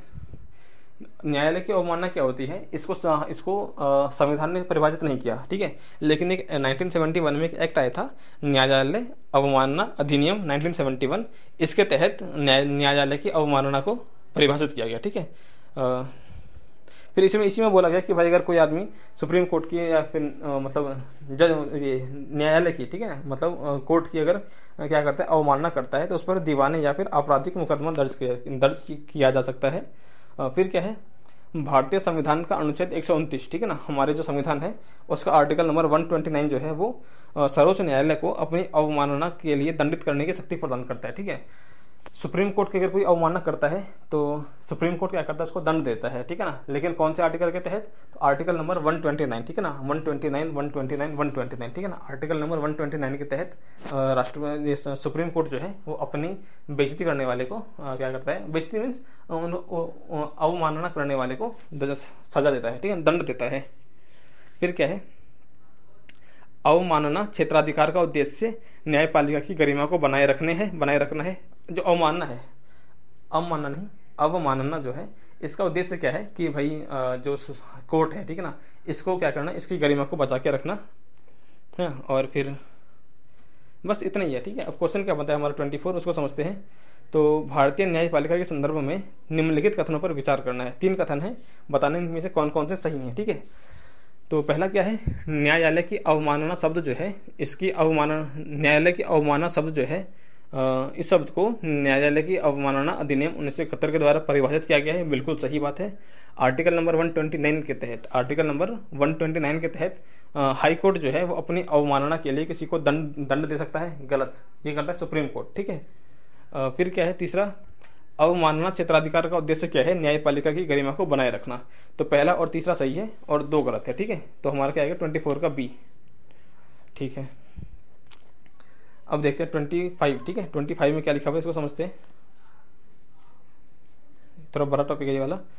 तो पहला संविधान संशोधन अधिनियम जो आया था 1951 में आया था। ठीक है, पहला संविधान संशोधन एक्ट जो आया था 1951 में आया था, और इसमें 9वीं अनुसूची और आर्टिकल नंबर 31A, ठीक है ना, मतलब कौन सी 1951 में जो पहला संविधान संशोधन आया था उसके तहत 9वीं अनुसूची और आर्टिकल नंबर 31A और 31B को संविधान में जोड़ा गया था। ठीक है, तो पहला जो संविधान संशोधन हुआ इसके तहत संविधान में दो आर्टिकल, 2 अनुच्छेद जोड़े गए। ठीक है ना, और एक अनुसूची जोड़ी गई। तो अनुसूची कौन सी जोड़ी गई थी, 9वीं अनुसूची जोड़ी गई। ठीक है, और आर्टिकल 2 जोड़े गए थे, कौन कौन से, 31A और 31B। ठीक है, फिर क्या लिखा है, विशेष कानून जैसे कि भूमि सुधार कानून, इसको संसद द्वारा 9वीं अनुसूची में रखा जा सकता है, जिसका उद्देश्य है इसको न्यायिक समीक्षा से मुक्त रखना। ठीक है, तो कुछ ऐसे विशेष कानून, इस मतलब फर्स्ट संविधान संशोधन में ये कहा गया कि हम क्या करेंगे, कुछ विशेष कानूनों को 9वीं अनुसूची में रख देंगे। ठीक है, और 9वीं अनुसूची में जो एक्ट रखा हुआ है, जो मामले रखे हुए हैं, ठीक है ना, उस पर कोई भी क्या करेगा, वो न्यायालय उस पर समीक्षा नहीं कर सकता। ठीक है, फिर क्या है, आर्टिकल नंबर 31B में क्या लिखा हुआ है कि 9वीं अनुसूची में उल्लिखित नियम और विनियम को इस आधार पर शून्य नहीं माना जाएगा कि वे भाग 3 के किसी भी प्रावधान और प्रदत्त अधिकारों के असंगत हैं या उन्हें हटाते या फिर कम करते हों। लेकिन 2007 में सुप्रीम कोर्ट ने आई.आर. कोल्हे बनाम तमिलनाडु वाले मामले में स्पष्ट किया कि संविधान को 9वीं अनुसूची में एक विशेष कानून डालने का अधिकार है, लेकिन यह न्यायिक जांच के दायरे से बाहर नहीं है। ठीक है, मतलब 2007 में जो मामला आया था, ठीक है ना, कौन सा मामला आया था, आई.आर. कोल्हे वर्सेस तमिलनाडु। इसमें सुप्रीम कोर्ट ने बोला था 2007 में कि आप कुछ भी करो, लेकिन जितने भी आपके काम हैं, ठीक है ना, उन सब पर क्या हुआ, सुप्रीम कोर्ट या फिर उन सब पर जुडिशियल एक्टिविज्म, ठीक है ना, न्यायिक समीक्षा की जा सकती है। फिर क्या है, सुप्रीम कोर्ट ने निर्धारित किया 24 अप्रैल 1973 को सुप्रीम कोर्ट ने निर्धारित किया था कि 9वीं अनुसूची में शामिल विधानों को इस आधार पर न्यायिक समीक्षा की जा सकती है कि वे संविधान की मूल संरचना की अवधारणा का उल्लंघन करते हैं। 1973 में सुप्रीम कोर्ट ने क्या बोला था कि आप कोई से भी कानून बना लो, हम क्या करेंगे, उसकी जांच कर लेंगे। ठीक है ना, और इस बेस पर जांच करेंगे कि भाई आपने क्या किया है, संविधान का जो मूल बेसिक स्ट्रक्चर है उसका उल्लंघन किया है। ठीक है ना, अगर ऐसा कुछ है तो हम क्या करेंगे, उसकी भी जांच करेंगे। तो आर्टिकल क्वेश्चन नंबर 25 को देखते हैं क्या लिखा है क्वेश्चन। तो वही है, 2 स्टेटमेंट है, दोनों पर बताने कि भाई कौन सा सही है कौन सा गलत है। तो पहला स्टेटमेंट क्या है, भारत की संसद भारत के संविधान की 9वीं अनुसूची में एक विशेष कानून जोड़ सकती है। बिल्कुल सही बात है, जोड़ सकती है। ठीक है, दूसरा क्या है, 9वीं अनुसूची में निहित किसी भी कानून की वैधता का परीक्षण किसी भी न्यायालय द्वारा नहीं किया जा सकता और ना ही उस पर कोई निर्णय लिया जा सकता है। तो ये गलत है। ये भी क्या है, हाँ ये गलत है। ठीक है ना, ये नहीं है। तो 25 का 1 गलत है और 2 सही है। ठीक है, कौन सही है, 2 सही है, सॉरी 1 सही है। 25 का ए होगा। ठीक है, देखते हैं 25 का ही, ठीक है, बहुत बढ़िया, कि सरकार जोड़ सकती है, लेकिन ऐसा नहीं है कि उसकी समीक्षा नहीं होगी, समीक्षा उसकी भी होगी, ठीक है। तो क्वेश्चन नंबर 25 तक हमारा हो गया था, ठीक है। अब हम देखेंगे क्वेश्चन नंबर 26, ठीक है। तो पहले पढ़ते हैं क्या लिखा है। हाँ, चलिए शुरू कर रहे हैं अब, ठीक है। तो लिखा क्या है, न्यायिक समीक्षा, ठीक है ना, न्यायिक समीक्षा केंद्र और राज्य दोनों सरकारों के विधायी अधिनियम और कार्यकारी आदेशों की संवैधानिकता की जांच करने की न्यायपालिका की शक्ति है, ठीक है। समझेंगे न्यायिक समीक्षा क्या है, ठीक है ना। न्यायिक समीक्षा क्या है, तो केंद्र सरकार और राज्य सरकार, ठीक है ना, इन दोनों सरकारों की जो शक्ति है, ठीक है ना, कौन सी, विधायी शक्ति है, ठीक है, विधायी शक्ति है या फिर कार्यकारी आदेश पारित करने की जो शक्ति है, तो इसकी संवैधानिकता की जांच करने की जो शक्ति होती है, ठीक है ना, किसकी शक्ति है ये न्यायपालिका की शक्ति है। तो इसी को हम क्या बोलते हैं, इसी को कहते हैं न्यायिक समीक्षा, ठीक है। फिर क्या है, इंदिरा गांधी बनाम राजनारायणवाद में, ठीक है, 1975 में सुप्रीम कोर्ट ने न्यायिक समीक्षा की शक्ति को संविधान की मूल संरचना का एक तत्व घोषित किया था, ठीक है। समझेंगे इसको, जब इंदिरा गांधी बनाम इंदिरा गांधी वर्सेस राजनारायण, ठीक है ना, केस आया था इंदिरा गांधी वर्सेस राजनारायण, ठीक है ना। क्या केस था, Indira Gandhi versus Rajnarayan, Indira Gandhi versus Rajnarayan, Indira Gandhi versus Rajnarayan, ठीक है, 1975 में आया था, ठीक है ना। कब आया था, 1975 में इंदिरा गांधी वर्सेस राजनारायण केस आया था। इसमें सुप्रीम कोर्ट ने बोला था कि सुप्रीम कोर्ट ने बोला था कि न्यायिक समीक्षा करने की जो हमारी पावर है, ठीक है ना, सुप्रीम कोर्ट की जो न्यायिक समीक्षा करने की पावर है वो क्या है, वो कोर्ट का क्या है, वो बेसिक स्ट्रक्चर का एक तत्व है, ठीक है। फिर क्या है, संविधान की सर्वोच्चता और संघीय संतुलन बनाए रखने की, नागरिकों के मौलिक अधिकारों की रक्षा करने की जो है, अच्छा, इनके लिए न्यायिक समीक्षा की आवश्यकता होती है। तो न्यायिक समीक्षा की आवश्यकता हमें क्यों है, ठीक है ना, रिपीट करेंगे इसको। न्यायिक समीक्षा की आवश्यकता हमें क्यों है, तो तीन बेसिक कारण हैं जिस कारण हमें न्यायिक समीक्षा की जरूरत पड़ती है। पहला क्या हो गया, संविधान की सर्वोच्चता बनाए रखने के लिए, ठीक है। दूसरा क्या है, संघीय संतुलन, ठीक है ना, संघीय संतुलन बनाए रखने के लिए। और तीसरा क्या है, मौलिक अधिकारों की रक्षा करने के लिए, ठीक है ना। तो इन तीन काम के लिए न्यायिक समीक्षा की हमें जरूरत पड़ती है, ठीक है। अब देखते हैं क्वेश्चन क्या है इसका, 1 मिनट होल्ड करिएगा, ठीक है, होल्ड करिएगा, wait wait wait wait wait wait करिएगा, ठीक है। हाँ, वेट करिएगा, वेट करना है। इसका PDF खोल रहा है, ठीक है ना, PDF ओपन हो रहा है। तो ये जो हम अभी पढ़ रहे हैं, ठीक है ना, ये हमारा पढ़ने का सही तरीका है। ऐसे अगर पढ़ते रहे, ठीक है ना, भले अभी टाइम लग रहा होगा, ठीक है ना, अगर हमें 3 घंटा है, ठीक है, तो 3-3 घंटा अगर अभी हमारा लग रहा है तो कोई बुरी बात नहीं है, हाँ, ये हमारा टाइम बर्बाद नहीं हो रहा, ठीक है। और एक टाइम ऐसा आएगा जब कम से कम देखो day 1, day 2, day 3, day 4, day 5 इस टाइप के हिसाब से ना 3-3 घंटे का रिकॉर्ड होगा। तो आगे जाकर, ठीक है, अब देखिए अगर हमने ऐसा रिकॉर्ड करते रहे, अगर डेली अगर हम 3-3 घंटे का ऑडियो आर्टिकल रिकॉर्ड करते रहे, तो एक दिन में हम 4, ठीक है ना, एक दिन में 4 इसको सुनेंगे, ठीक है। तो इससे समझ लीजिए कि कितना हमारा फास्ट तरीके से होगा, ठीक है। खैर चलिए, क्वेश्चन क्या है हमारा, चलिए खोल के PDF। तो क्वेश्चन नंबर 26 है, न्यायिक समीक्षा के संदर्भ में 3 स्टेटमेंट हैं, इनमें से बताने कौन कौन सा सही है और कौन कौन सा गलत है। तो पहला क्या है, केंद्र और राज्य दोनों सरकारों के कार्यकारी आदेश, ठीक है, न्यायिक समीक्षा के बारे में बताना है। तो केंद्र और राज्य दोनों सरकारों के कार्यकारी आदेशों की संवैधानिकता की जांच करने की न्यायपालिका की शक्ति के रूप में परिभाषित किया जाता है न्यायिक समीक्षा को, बिल्कुल सही है, ठीक है, बिल्कुल सही लिखा हुआ है। दूसरा क्या है, सुप्रीम कोर्ट ने अब तक न्यायिक समीक्षा की शक्ति को संविधान की मूल संरचना का तत्व घोषित नहीं किया है, गलत है। न्यायिक समीक्षा जो है 1970 में जो इंदिरा गांधी वर्सेस राजनारायणवाद आया था, उसी टाइम पर सुप्रीम कोर्ट ने न्यायिक समीक्षा को संविधान का मूल तत्व का, बेसिक स्ट्रक्चर का तत्व माना था, ठीक है ना, बेसिक स्ट्रक्चर का तत्व मानता न्यायिक समीक्षा को सुप्रीम कोर्ट ने। और फिर तीसरा स्टेटमेंट क्या लिखा है, संविधान की सर्वोच्चता के सिद्धांत को कायम रखने के लिए न्यायिक समीक्षा की आवश्यकता होती है। तो यह भी हमारा स्टेटमेंट ठीक है। तो 1 और 3 सही है, 2 गलत है। देखते हैं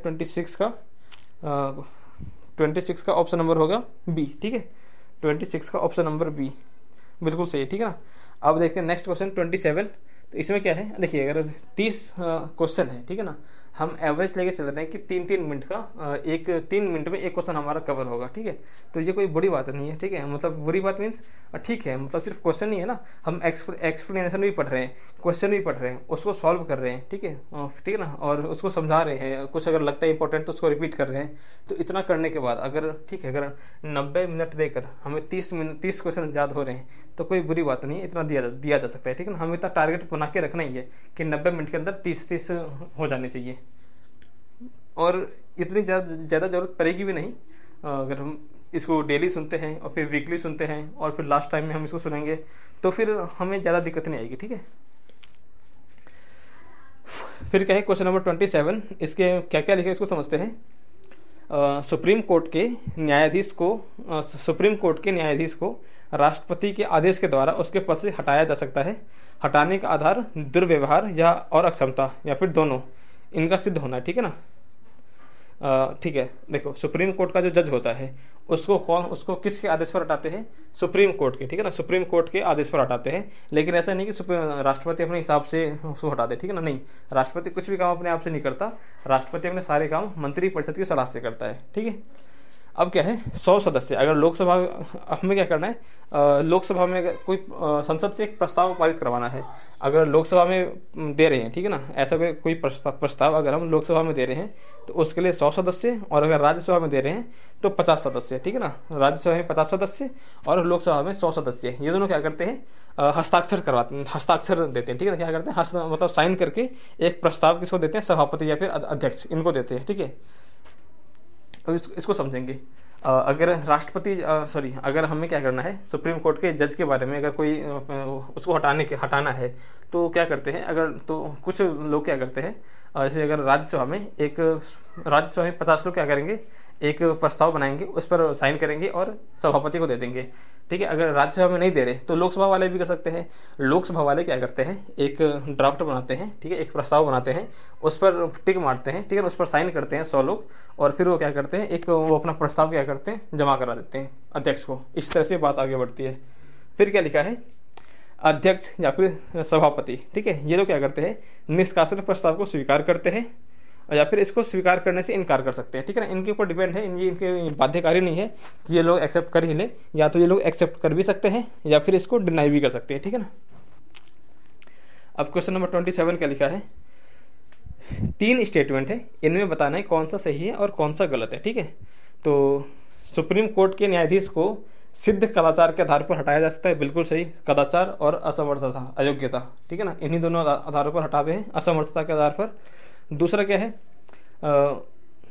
सुप्रीम कोर्ट के जज को हटाने के लिए लोकसभा को कम से कम आधे बहुमत के साथ प्रस्ताव पर हस्ताक्षर करना होगा, गलत बात है। अगर प्रस्ताव पर हस्ताक्षर करवा रहे हैं, ठीक है ना, अगर देखो वोट चाहिए, अगर वोट कर रहे हैं तो 2/3 मेंबर वोट करेंगे, ठीक है ना, विशेष बहुमत से पारित करवाना होगा। और अगर प्रस्ताव पर साइन करवाना है तो आधे नहीं बल्कि 100 सदस्य क्या करेंगे, प्रस्ताव पर साइन करते हैं। तो ये दूसरा स्टेटमेंट गलत हो गया। फिर तीसरा क्या है, सुप्रीम कोर्ट के न्यायाधीश को हटाने के प्रस्ताव को स्वीकार करना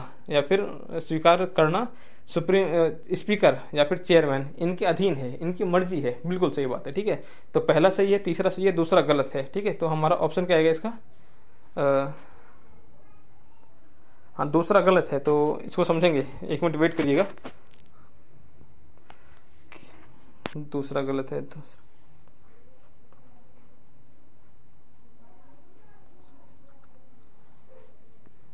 इसको समझते हैं, ठीक है ना। इसमें हाँ, अच्छा, जो तीसरा स्टेटमेंट है वो भी गलत है। सुप्रीम कोर्ट के न्यायाधीश को हटाने का जो प्रस्ताव है इसको स्वीकार करना चेयरमैन के अधीन है, नहीं, तो चेयरमैन के अधीन नहीं है, वो क्या करता है, उसकी मर्जी है, ठीक है ना। उसको स्वीकार करना है उसके अधीन नहीं है, बल्कि उसको स्वीकार कर भी सकता है और अस्वीकार भी कर सकता है, ठीक है ना, उसकी मर्जी है। तो इस तरह से हमारा ऑप्शन नंबर ए आएगा, ठीक है। फिर आते हैं नेक्स्ट क्वेश्चन 28 में क्या लिखा है इसको समझते हैं। हाँ, ये थोड़ा बड़ा है, बड़ा क्वेश्चन है, इसको समझते याद रखेंगे। आर्टिकल नंबर 153 के तहत प्रत्येक राज्य के लिए एक राज्यपाल होगा, बशर्ते कि इस अनुच्छेद की कोई भी एक बात एक व्यक्ति को 2 या 2 से अधिक राज्यों के राज्यपाल के रूप में नियुक्त करने से निवारित नहीं करेगी। समझेंगे इसको। आर्टिकल नंबर 153 क्या बोलता है कि हर एक राज्य के लिए एक राज्यपाल होगा, ठीक है। लेकिन इसका मतलब ये नहीं है कि हर राज्य के लिए एक राज्यपाल होगा, ठीक है ना। इसका मतलब ये हुआ कि 2 या 2 से अधिक राज्यों के लिए एक राज्यपाल नियुक्त कर सकते हैं, ठीक है ना। आर्टिकल नंबर 153 इस बात से डिनाई नहीं कर रहा कि हर राज्य के लिए एक राज्यपाल होगा, नहीं, हर राज्य के लिए एक राज्यपाल होगा, लेकिन अलग राज्यपाल होगा ये नहीं लिखा है। बिहार और यूपी दोनों के लिए, बिहार, यूपी और पश्चिम बंगाल, ठीक है, इन बिहार, यूपी और झारखंड, इन तीनों के लिए एक ही राज्यपाल अपॉइंट कर सकते हैं, ठीक है। फिर क्या लिखा है, आर्टिकल नंबर 158 का जो क्लॉज 2 है, आर्टिकल नंबर 158 के क्लॉज 2 के तहत राज्यपाल लाभ का कोई पद धारण नहीं करेगा, ठीक है। राज्यपाल जो है हर राज्य के लिए राज्यपाल होगा, ये लिखा है आर्टिकल नंबर 153 में, ठीक है ना। Article number 153, article 153, article 153, article 153, ठीक है। आर्टिकल 153 में लिखा हुआ है कि हर एक राज्य के लिए एक राज्यपाल होगा, ठीक है। फिर दूसरा क्या है हाँ, फिर दूसरा क्या लिखा हुआ है, हाँ दूसरा क्या है, 100 सदस्य सॉरी, आर्टिकल नंबर 158 का क्लॉज 2 है, उसमें क्या लिखा हुआ है कि राज्यपाल जो है वो किसी भी लाभ के पद पर धारण नहीं करेगा, ठीक है। राज्यपाल किसी भी लाभ के पद पर नहीं होगा, ये लिखा हुआ है आर्टिकल 158 के clause 2, article 158 clause 2, article 158 clause 2, ठीक है। फिर नेक्स्ट क्या है, आर्टिकल 161 के तहत किसी राज्य के राज्यपाल को उस विषय संबंधी जिस विषय पर उस राज्य की कार्यपालिका शक्ति का विस्तार है, किसी विधि के विरुद्ध किसी अपराध के लिए सिद्ध दोष ठहराए गए किसी व्यक्ति के दंड को क्षमा, उसका प्रविलंबन, विराम या परिहार करने की अथवा दंडादेश के निलंबन, परिहार या लघुकरण की शक्ति होगी। इसको समझते हैं तो वही क्षमा अगर हम लघुकरण करवा रहे हैं, ठीक है ना, अगर हम सजा माफ करवाते हैं, राज्यपाल अगर किसी भी दोषी व्यक्ति की सजा को माफ करता है या फिर कम करता है, तो ये कहाँ पर है, ये लिखा हुआ है आर्टिकल नंबर 161 में, ठीक है ना। क्षमादान शक्ति कहाँ पर है, आर्टिकल नंबर 161, राज्यपाल की क्षमादान शक्ति आर्टिकल 161, ठीक है। 161 में क्या है, राज्यपाल की क्षमादान शक्ति है। फिर नेक्स्ट क्या है, आर्टिकल नंबर 165, इसमें क्या लिखा है कि प्रत्येक राज्य का राज्यपाल उच्च न्यायालय का हाई कोर्ट का न्यायाधीश नियुक्त होने के लिए अर्हित किसी व्यक्ति को राज्य का महाधिवक्ता नियुक्त करेगा। अब रिपीट करेंगे इसको, ठीक है। राज्य का जो महाधिवक्ता है इसको नियुक्त कौन करता है, ठीक है ना। राज्य का जो एडवोकेट जनरल कहते हैं, हम क्या बोलते हैं, एडवोकेट जनरल, यानी कि राज्य का महाधिवक्ता, इसको अपॉइंट कौन करता है, राज्यपाल करता है, ठीक है ना। कौन करता है, राज्यपाल करता है। आर्टिकल नंबर 165, ठीक है ना, article number 165, article 165, article 165, article 165। तो आर्टिकल नंबर 165 में क्या लिखा हुआ है कि राज्यपाल जो है वो आर्टिकल नंबर 165 में लिखा हुआ है कि राज्यपाल जो है वो किसी ऐसे व्यक्ति को जो हाई कोर्ट का न्यायाधीश बनने के लायक हो, बनने के योग्य हो, उसको राज्य का महाधिवक्ता नियुक्त कर सकता है, ठीक है। अब देखते हैं क्वेश्चन नंबर क्या है, ठीक है ना। क्वेश्चन में क्या लिखा है, क्वेश्चन नंबर 28। तो 4 आर्टिकल दे रखे हैं और 4 प्रावधान दे रखे हैं, दोनों में बताने कौन सा सही है कौन सा गलत है। तो आर्टिकल नंबर 158 में क्या लिखा हुआ है, 2 या 2 से अधिक राज्यों के लिए एक ही व्यक्ति को राज्यपाल के रूप में नियुक्त किया जाएगा, गलत है। ये लिखा है आर्टिकल नंबर, क्यों, क्योंकि ये लिखा हुआ है आर्टिकल नंबर 153 में, ठीक है ना। कहाँ पर लिखा हुआ है, आर्टिकल नंबर 153 में लिखा हुआ है, ठीक है। फिर नेक्स्ट क्या है, राज्यपाल किसी अन्य लाभ का पद धारण नहीं करता है, ठीक है। दूसरा पॉइंट क्या लिखा हुआ है कि राज्यपाल जो है वो किसी अन्य लाभ का पद धारण नहीं करता है, ठीक है। कहाँ लिखा है ये, आर्टिकल नंबर 153 में। आर्टिकल नंबर 153 में क्या लिखा हुआ है कि राज्यपाल किसी अन्य लाभ का पद धारण नहीं करता, तो ये बात गलत है। सॉरी, इसको देखेंगे एक बार, ठीक है ना, समझेंगे एक बार। ये बात भी गलत है, क्योंकि आर्टिकल नंबर 153 में क्या लिखा हुआ है कि हर एक राज्य के लिए एक राज्यपाल होगा, ठीक है। फिर क्या है, आर्टिकल नंबर 165, राज्यपाल की क्षमादान करने की शक्ति, तो ये क्या है, ये भी गलत है, क्योंकि आर्टिकल नंबर क्षमादान करने की शक्ति जो है वो आर्टिकल नंबर 161 में लिखी हुई है, ठीक है। और 165 में लिखा हुआ है राज्य के महाधिवक्ता के बारे में, ठीक है। तो डी होगा, ठीक है ना, इसमें से कोई भी सम्मिलित नहीं है। अब बढ़ते हैं नेक्स्ट क्वेश्चन की तरफ। नेक्स्ट क्वेश्चन क्या है हमारा, क्वेश्चन नंबर 29। इसमें क्या लिखा है, इसको समझते हैं। 2 स्टेटमेंट दे रखे हैं, ठीक है, समझते क्या है। हाँ, सभी उच्च,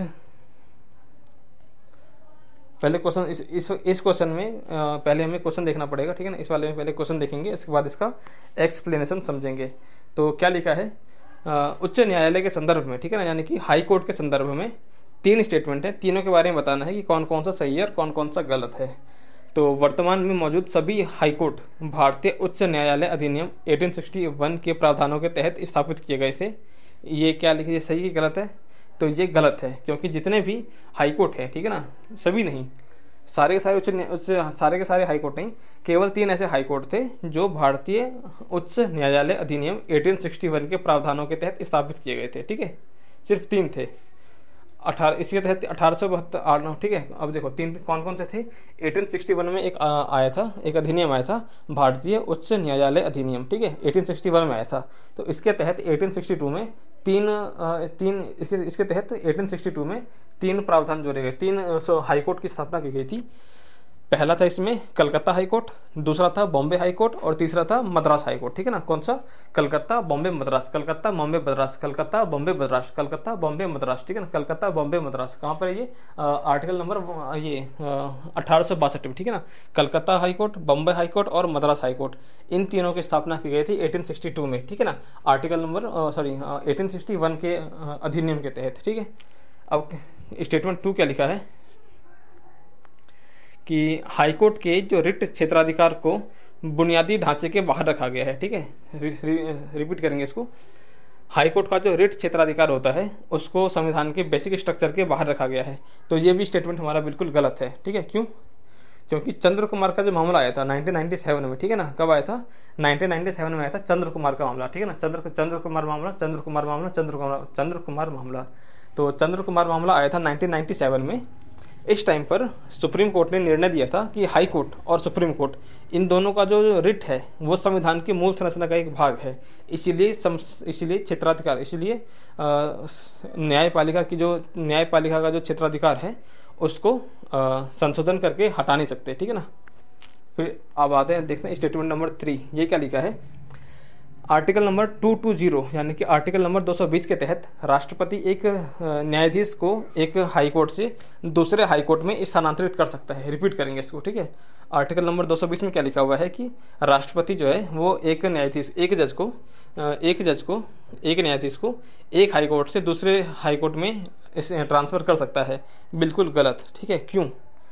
क्योंकि आर्टिकल नंबर 222 में लिखा हुआ है। ठीक है ना, आर्टिकल नंबर 222 में क्या लिखा हुआ है कि एक न्यायाधीश को, ठीक है ना, मुख्य न्यायाधीश को भी, चाहे तो मुख्य न्यायाधीश हो या फिर कैसा भी न्यायाधीश हो, लेकिन अगर हाई कोर्ट के किसी भी न्यायाधीश को हम क्या कर सकते हैं, एक हाई कोर्ट से दूसरे हाई कोर्ट में ट्रांसफ़र कर सकते हैं। और किसी न्यायाधीश के स्थानांतरण के प्रस्ताव की शुरुआत भारत के मुख्य न्यायाधीश के द्वारा की जानी चाहिए, जिसकी राय इस संबंध में निर्णायक हो। ठीक है, मतलब supreme chief justice of India वो जिसको चाहेगा उसी का ट्रांसफ़र करवाया जाएगा। ठीक है, तो क्वेश्चन नंबर 29 भी हमारा हो गया। अब देखते हैं क्वेश्चन नंबर 23। ये क्या है? अब यहाँ से हमारा हिस्ट्री शुरू हो रहा है, तो समझते क्या लिखा हुआ है। हाँ, तो मौर्य काल से लेकर आधुनिक युग तक, ठीक है ना, हम क्या देख रहे हैं अभी? एक्सप्लेनेशन देख रहे हैं। तो क्या लिखा है इसमें? मौर्य काल से लेकर आधुनिक युग तक भारतीय राजनीतिक व्यवस्था की प्रकृति में इसके विशिष्ट तत्व आज भी मूर्त रूप में विद्यमान है। रिपीट करेंगे इसको। मौर्य काल से लेकर आज वर्तमान तक का जो है वर्तमान युग की जो भारतीय राजनीतिक व्यवस्था है इसकी प्रकृति में विशिष्ट तत्व आज भी मूर्त रूप से विद्यमान है। हालांकि भारतीय राजनीतिक व्यवस्था जो विभिन्न युगों से लगातार बदल रही है उसमें आधुनिक शैली, पारंपरिक शैली और संत शैली तीनों के तत्व शामिल हैं। यह स्पष्ट है कि कथन और कारण दोनों सत्य हैं और कारण जो है वो कथन की पुष्टि कर रहा है। अब देखते हैं क्वेश्चन क्या लिखा है। Question number 30। हाँ, तो एक स्टेटमेंट है और दूसरा क्या है? कारण है। अभिकथन और कारण। तो अभिकथन में क्या लिखा हुआ है कि भारतीय राजनीतिक व्यवस्था की प्रकृति में, ठीक है, भारतीय राजनीतिक व्यवस्था की प्रकृति में निरंतरता और परिवर्तन के तत्व समाविष्ट हैं। बिल्कुल सही, क्योंकि निरंतरता और परिवर्तन होते आ रहा है। ठीक है ना, मौर्य काल से लेकर अभी तक में जितनी भी राजनीतिक व्यवस्था है वो बदल रही है। ठीक है ना, अपने टाइम पर बदल जाती है। फिर दूसरा इसका कारण क्या है? कारण इसका भारतीय राजनीतिक व्यवस्था में निम्नलिखित राजनीतिक शैली यानी कि आधुनिक शैली, पारंपरिक शैली और संत शैली तीनों के तत्व शामिल है। बिल्कुल सही बात है। ये स्टेटमेंट, ये कथन भी सही है और कारण भी सही है। ठीक है, तो अब क्या हो गया हमारा 30 के 30 क्वेश्चन आज हमने कर लिए अपने। चलिए फिर, जय हिंद, जय भारत।